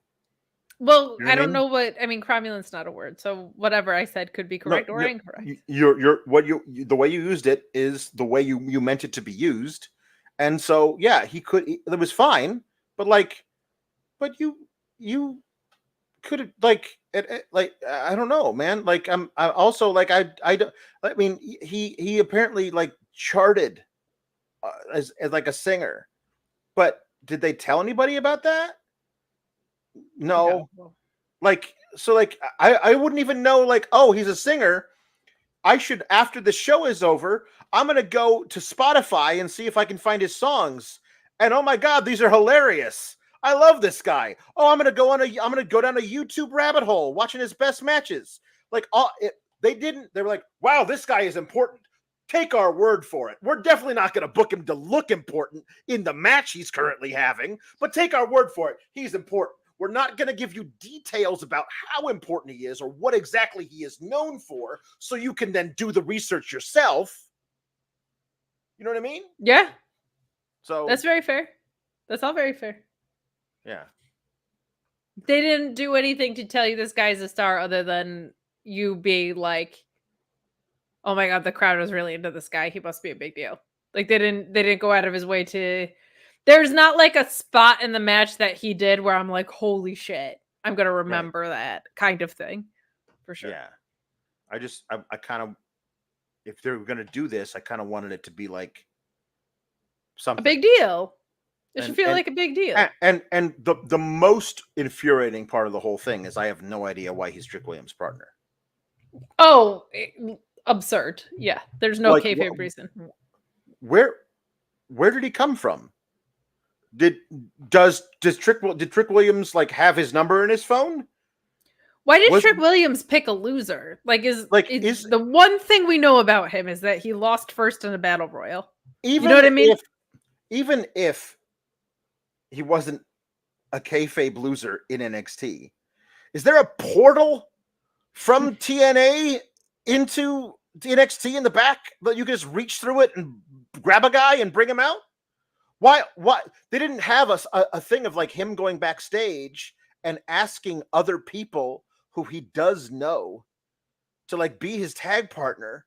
Like a guy's dinged up, he's not cleared. Wesley is like, oh man, I totally would, but the boys are here and we're gonna go out for drinks and catch up on old times. But next time, I promise.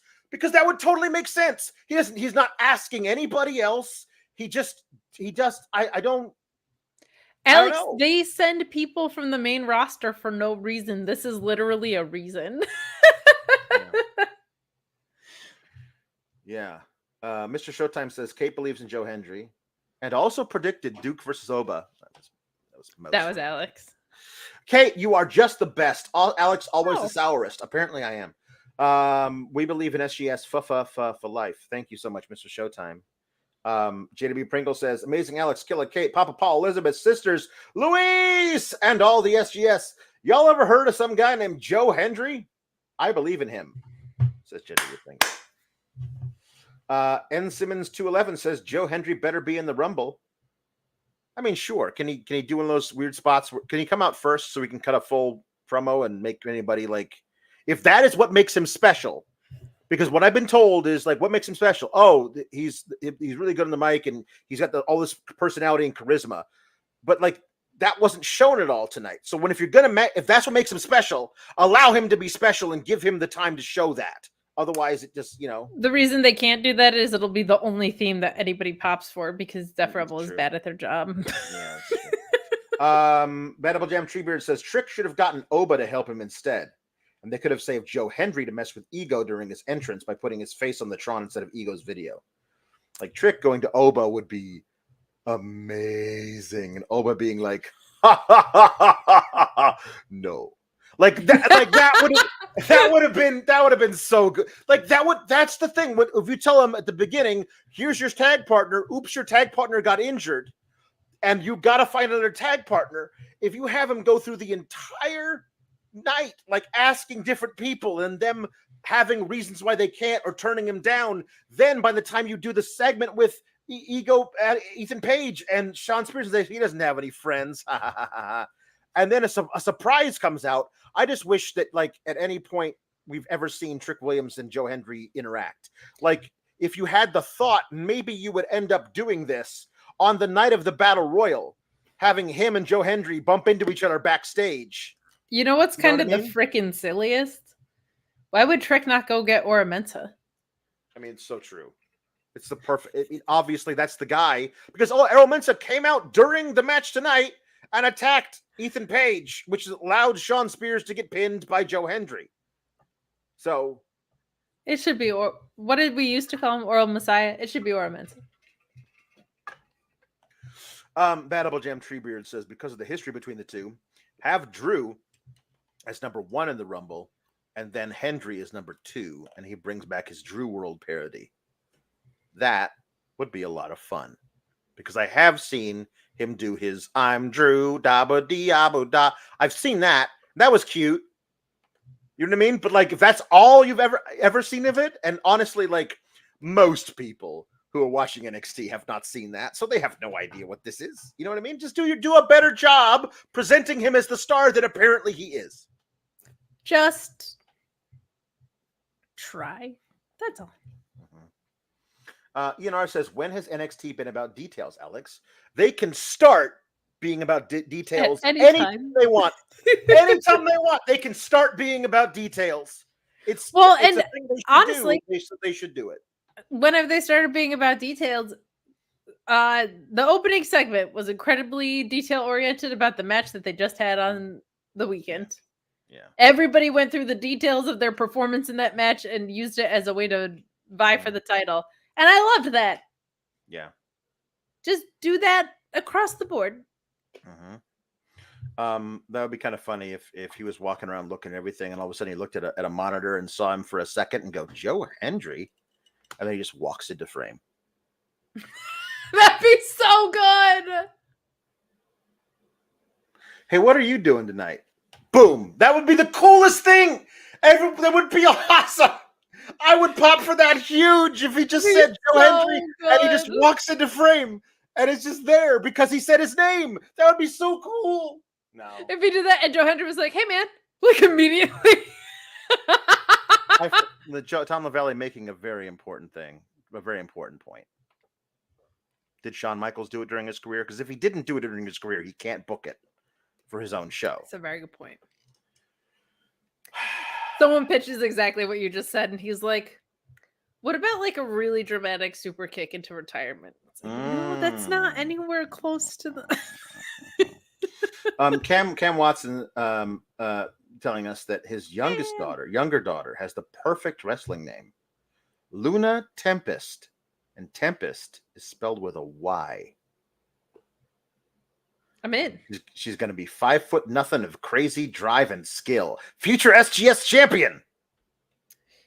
Can she play like D2 volleyball by chance? Will Chisholm says the OC is heels, but the fans treat them like it's still 2014 in Japan, chanting "too sweet, whoop whoop, too sweet, whoop whoop." People do love a good chant. They do love a good chant.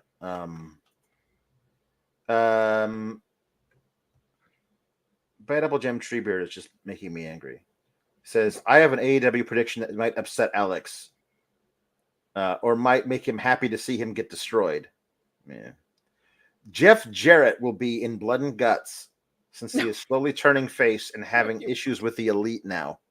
He's 100 years old. No, he will not. They're not going to... Look, I loved the Jeff Jarrett promo too, and I'm a Jeff Jarrett hater. He ain't main event in Wembley, and he ain't in Blood and Guts. Let's calm down. Bad Apple Jam Treebeard says, in the 80s, we had Beetlejuice. In the 90s, it was Candyman. 2000s, actually, it was Biggie Smalls. And 2010s, it's Joe Hendry. If you say their name 3 times into a mirror, they disappear. Joe Hendry. Joe Hendry. Joe Hendry. That'd be just the best. I wish I had the meme teed up. If you did that, maybe it's so we good. would have been so good. But... Okay. Tree puns. Thank you guys. You guys came through with a whole bunch more puns when we went into a new topic because you guys are the best. You guys are ENR starts us out with Techno Trunk 2000. Literally nobody has ever cared about that team. Some of these are so good, Kate. Why have we waited so long to do tree puns? This is amazing. Because you have Jericho PTSD. That Mr. Showtime says Hunter Hurst Elmsley. That's really good. Yeah, you it's really good. Alex, I'll take it one step further. Hunter Hurst Elmtree. Okay, there you go. It's good too. Ian R says Sap Sabre Jr. Very good. Sean Ross Sapp also right there. Both of them have incredible drop toe holds, though. Yeah. I'm assuming. I've never seen ZSJ do one, but Chama Valley says Weeping Willow Nightingale. Oh. Lost enough friends. Kim Gray says Joe Hendry. Ian R says Birch Bark Bigelow. Mr. Showtime says Wes Leaf. Wes Leaf is really good. Ian R says Willoba Femi Nightingale. Willow Bafemi. Okay, got it. Got it. I'm in. It was a double one. It took me a second, but I'm there. Ian R says Germination of Domination. That's really good. Lieutenant Colonel Photo says Mariah Maple Syrup. Mr. Showtime says Swerve Switchland. Very good. Cepha says Tony Triangelo. Baobab Femi. Oakba Femi. Double Vest and the Beach.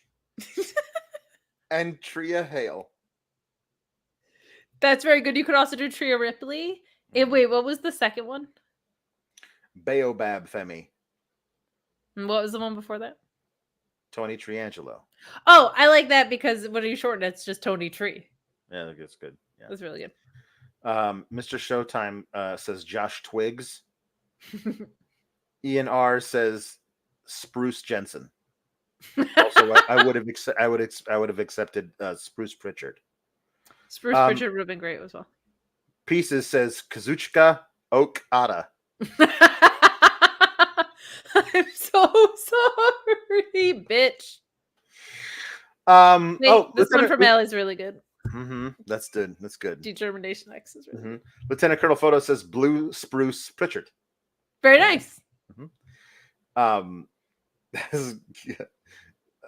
C Delgado 6 says The Outsiders, Kevin Ash and Scott Haltree. Kevin Ash is very, very good. That is very good. Just Ricardo says Chainsaw Cherry. You could cut him down. Mm-hmm. R.I.P. Terry Funk. Alpha Bill says Double Vest in the Beach. That's very excellent. That's actually a daily double pun because it's also the beach. Oh my God! Yeah. There you go. Right. Your daily double. Chris Pereira says Seth Leaf and Rollins. Louisville says Daddy Sassafras. Very good. This is really, really good. I'm gonna try and hold this one together. I love when your voice goes up. Lieutenant Colonel Photo says photosynthesister Abigail.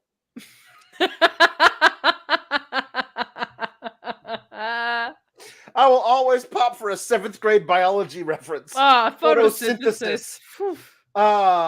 Meet Norma says Wyatt Sticks, CM Trunk, Arborea Ripley, and Okie Femi. Very nice. I have one. What? Pine Buster. Oh, very good. Thank you so much. Chris Pereira says Bam Bam Bigalog. Very good. Ian R says it's evergreen. Chris Pereira says Mortis, aka Chris Banyan. Chris Alpha Bill says Dragon Tree. Fern Balor and Cedar Deeb. I don't know why Fern Balor is so good, but it is. I think I hear it in his accent. It's also that weird meme from long ago where people would like put weird R's into things. Ermagerd, it's Fern Balor. Meet Norma says Tree Bella. and Hedge, the rated R superstar, Hedge, and Hedgesero as well. Minoru Bonsai Tree. It's a stretch, but we'll accept it. Jesse Ozog says Beach Tree Break and Stump the Learning Tree. Boy, would we ever. Luis Polito says Atlantis Junior Beach. I don't care. I tried. I don't know. I tried. And then Louisville says Ali Arborite. My favorite wrestler. Mm-hmm. Love that. I have one. Do you? Big Papa Stump. Ooh, very, very, very, very good. Thank you. Very good. There was one in here that I starred, and it's the best one of the night. Oh my gosh! Nobody paid for it, but I have to say it out loud. It's from somebody named Rock Jesus. Well, I mean, I'm already in Rock Jesus. Let's go. The pun is Solo Sequoia.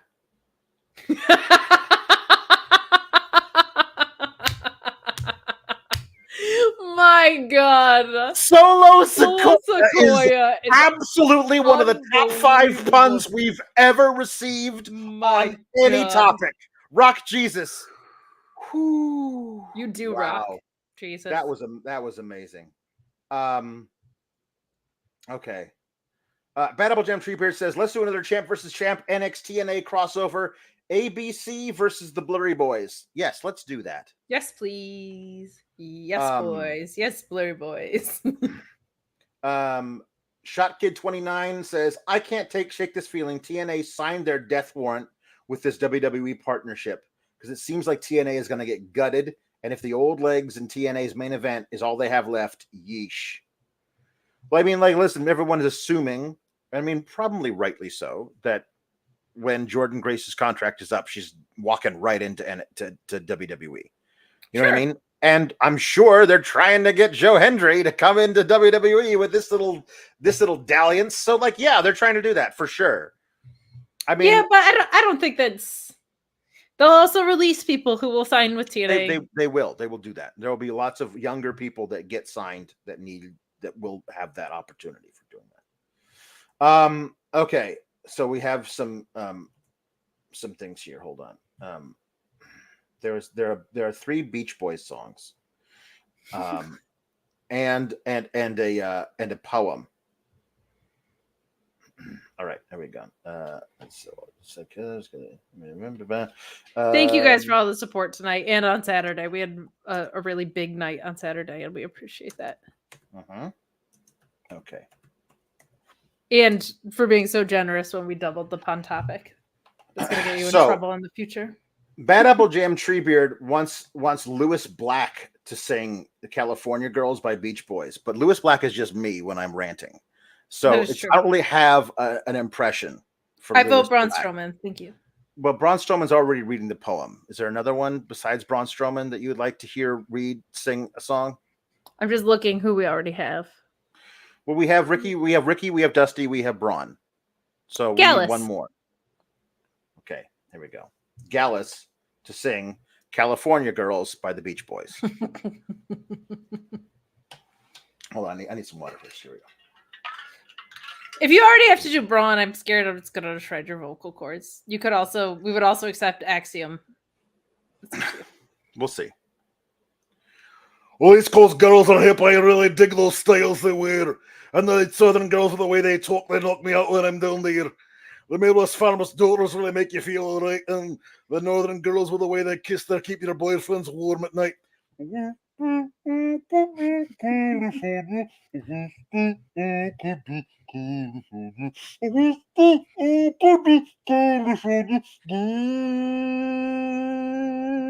West Coast has the sunshine and the girls all get so tanned. I do a fresh spaghetti on the Wild Island girls by a palm tree in the sand. I've been all around the great big world. I've seen a wild color.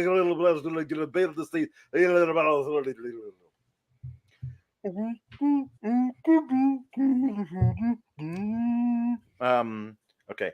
Bad Apple Jam says, well, Lewis Black is me asking for you to do your ranting.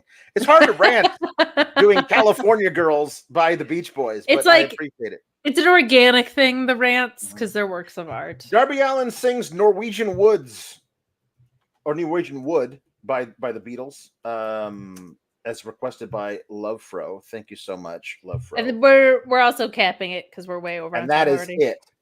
Okay. I once had a girl, or should I say she once had me. She showed me her room. Isn't it good, Norwegian Wood? She asked me to stay, and she told me to sit anywhere, so I looked around, and I noticed I wasn't a chair. I sat on the rug, biding my time, drinking her wine. We talked until 2, and then she said, "It's time for bed." She told me the work she worked in the morning and started to laugh. I told her I didn't, and cried off to sleep in the bath. And when I awoke, I was all alone. This bird had flown, so I lit a fire. Isn't it good, Norwegian Wood, Malachi Black? Couple more puns that rolled in here. Gorillas of Botany and Hickory Starks. Hickory Starks is really good. Also, Hickory Sheeta.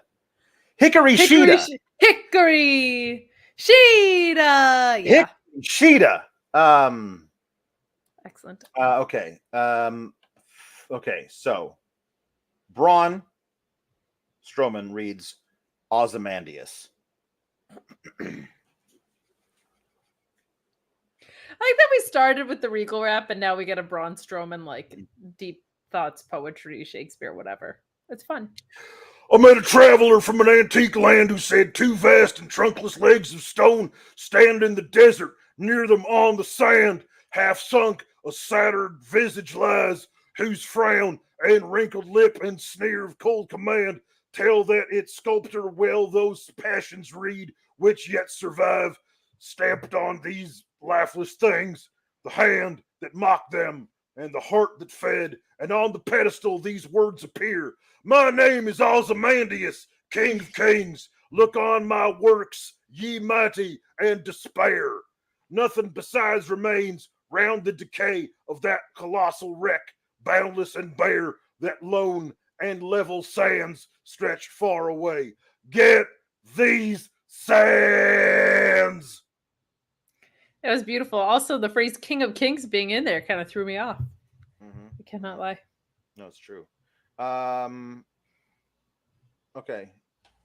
Bad Apple Jam Treebeard has also requested Ricky Rainbow to sing Kokomo by the Beach Boys.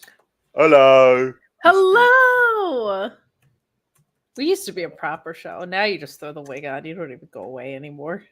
No. Well, I was always just a wig for this one. I don't know what you're talking about. Aruba, Jamaica, ooh, I wanna take you to Bermuda, Bahama, come on, pretty mama, Key Largo, Montego, baby, why don't we go? Jamaica or the Florida Keys.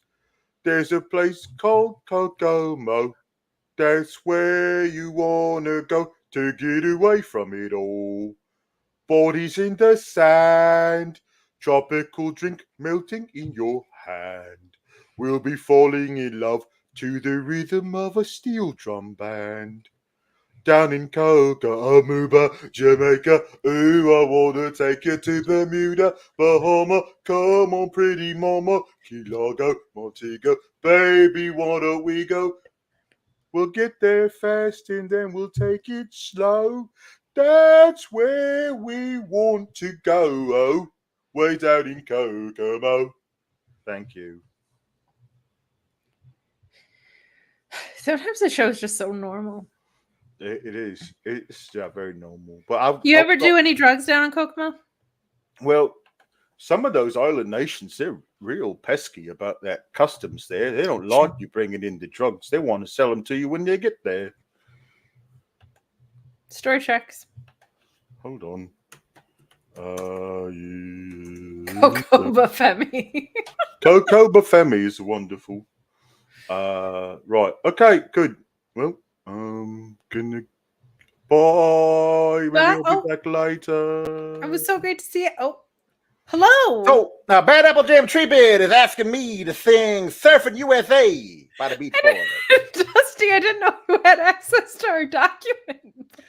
Everybody had a notion across the USA, baby, that everybody be surfing. That California IA, daddy. You see him wearing the baggies, Hirachi sandals too, a bushy blonde hairdo, surfing USA. You catch him surfing at Del Mar, inside outside USA. Ventura County line, inside outside USA. Santa Cruz and Trestle, inside outside USA. Australia's Narrabeen, inside outside USA. All over Manhattan, inside outside USA. And down Doheny Way, inside outside. Everybody's gone surfing. Surfing USA. You know, and you having access to the super chat doc, it occurred to me, is really the unrealistic part of all this. We have email up here, you understand? So Thanks to Drew for sending Dusty our super chat document. We appreciate you. Whew. Everybody's going surfing. Surfing USA, baby. Everybody is going surfing, daddy. That's right. If you will. Well, we since everything up here in Wrestle Heaven is a cruise ship. A lot of the places where we stop, they do have surfing. Nice. Are you a surfer? Do you go? No, but King Kong Bundy though, man, that guy. Big surfer. Is big surfer. Is he dead? I do this a lot. There are so many of us up here. I do not know if King Kong Bundy is in fact dead. I think he is, sadly. I'm not really sure. Let me go ahead and I'm going to look that up because we do have also the Google up here. So I'm going to go ahead and look. King Kong Bundy, is he alive? Ali Cease, friend of the show. Friend of mine. No, he died March 4th, 2019. There were so many many people who are large and white who are up here. Of course. And so a lot of he is dead.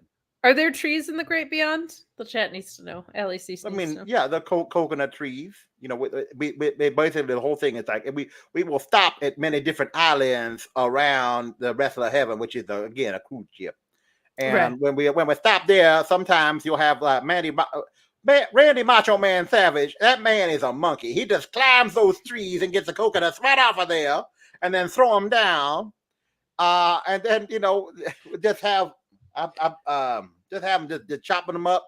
Sure. Drinking out of the coconuts, I'm sure. Bruno Sammartino will just break open a coconut right in front of him with his bare hands, daddy, and just give you a half a coconut, just brimming with coconut juice. Fantastic. Sometimes when we go long on the show, I send Sean a message like, "Hey, went long," because it's like we got so many chats, or just a reminder, like you were here for the first 15 minutes, and today I'm just gonna have to let him know the Dusty Rhodes stuff. Yeah, that's right. So just about the coconuts. Okay, well, I gotta go now. King Kong Kokomo Bundy. Have so much fun. Give him hell at karaoke night tonight, Dusty. I will. All right. Okay, now I got a new one to sing because I didn't realize I could do the Beach Boys. Oh, but that's a new thing to do. So I'm not doing that. You killed it. You're gonna crush it. All right. Well, I'm just gonna. But before I go back to the Great Beyond, I'm gonna say, keep cool, gabagools, right? Keep cool, gabagools. That is, yes. Mm-hmm. And then you say that's right. Toodles. You say toodles.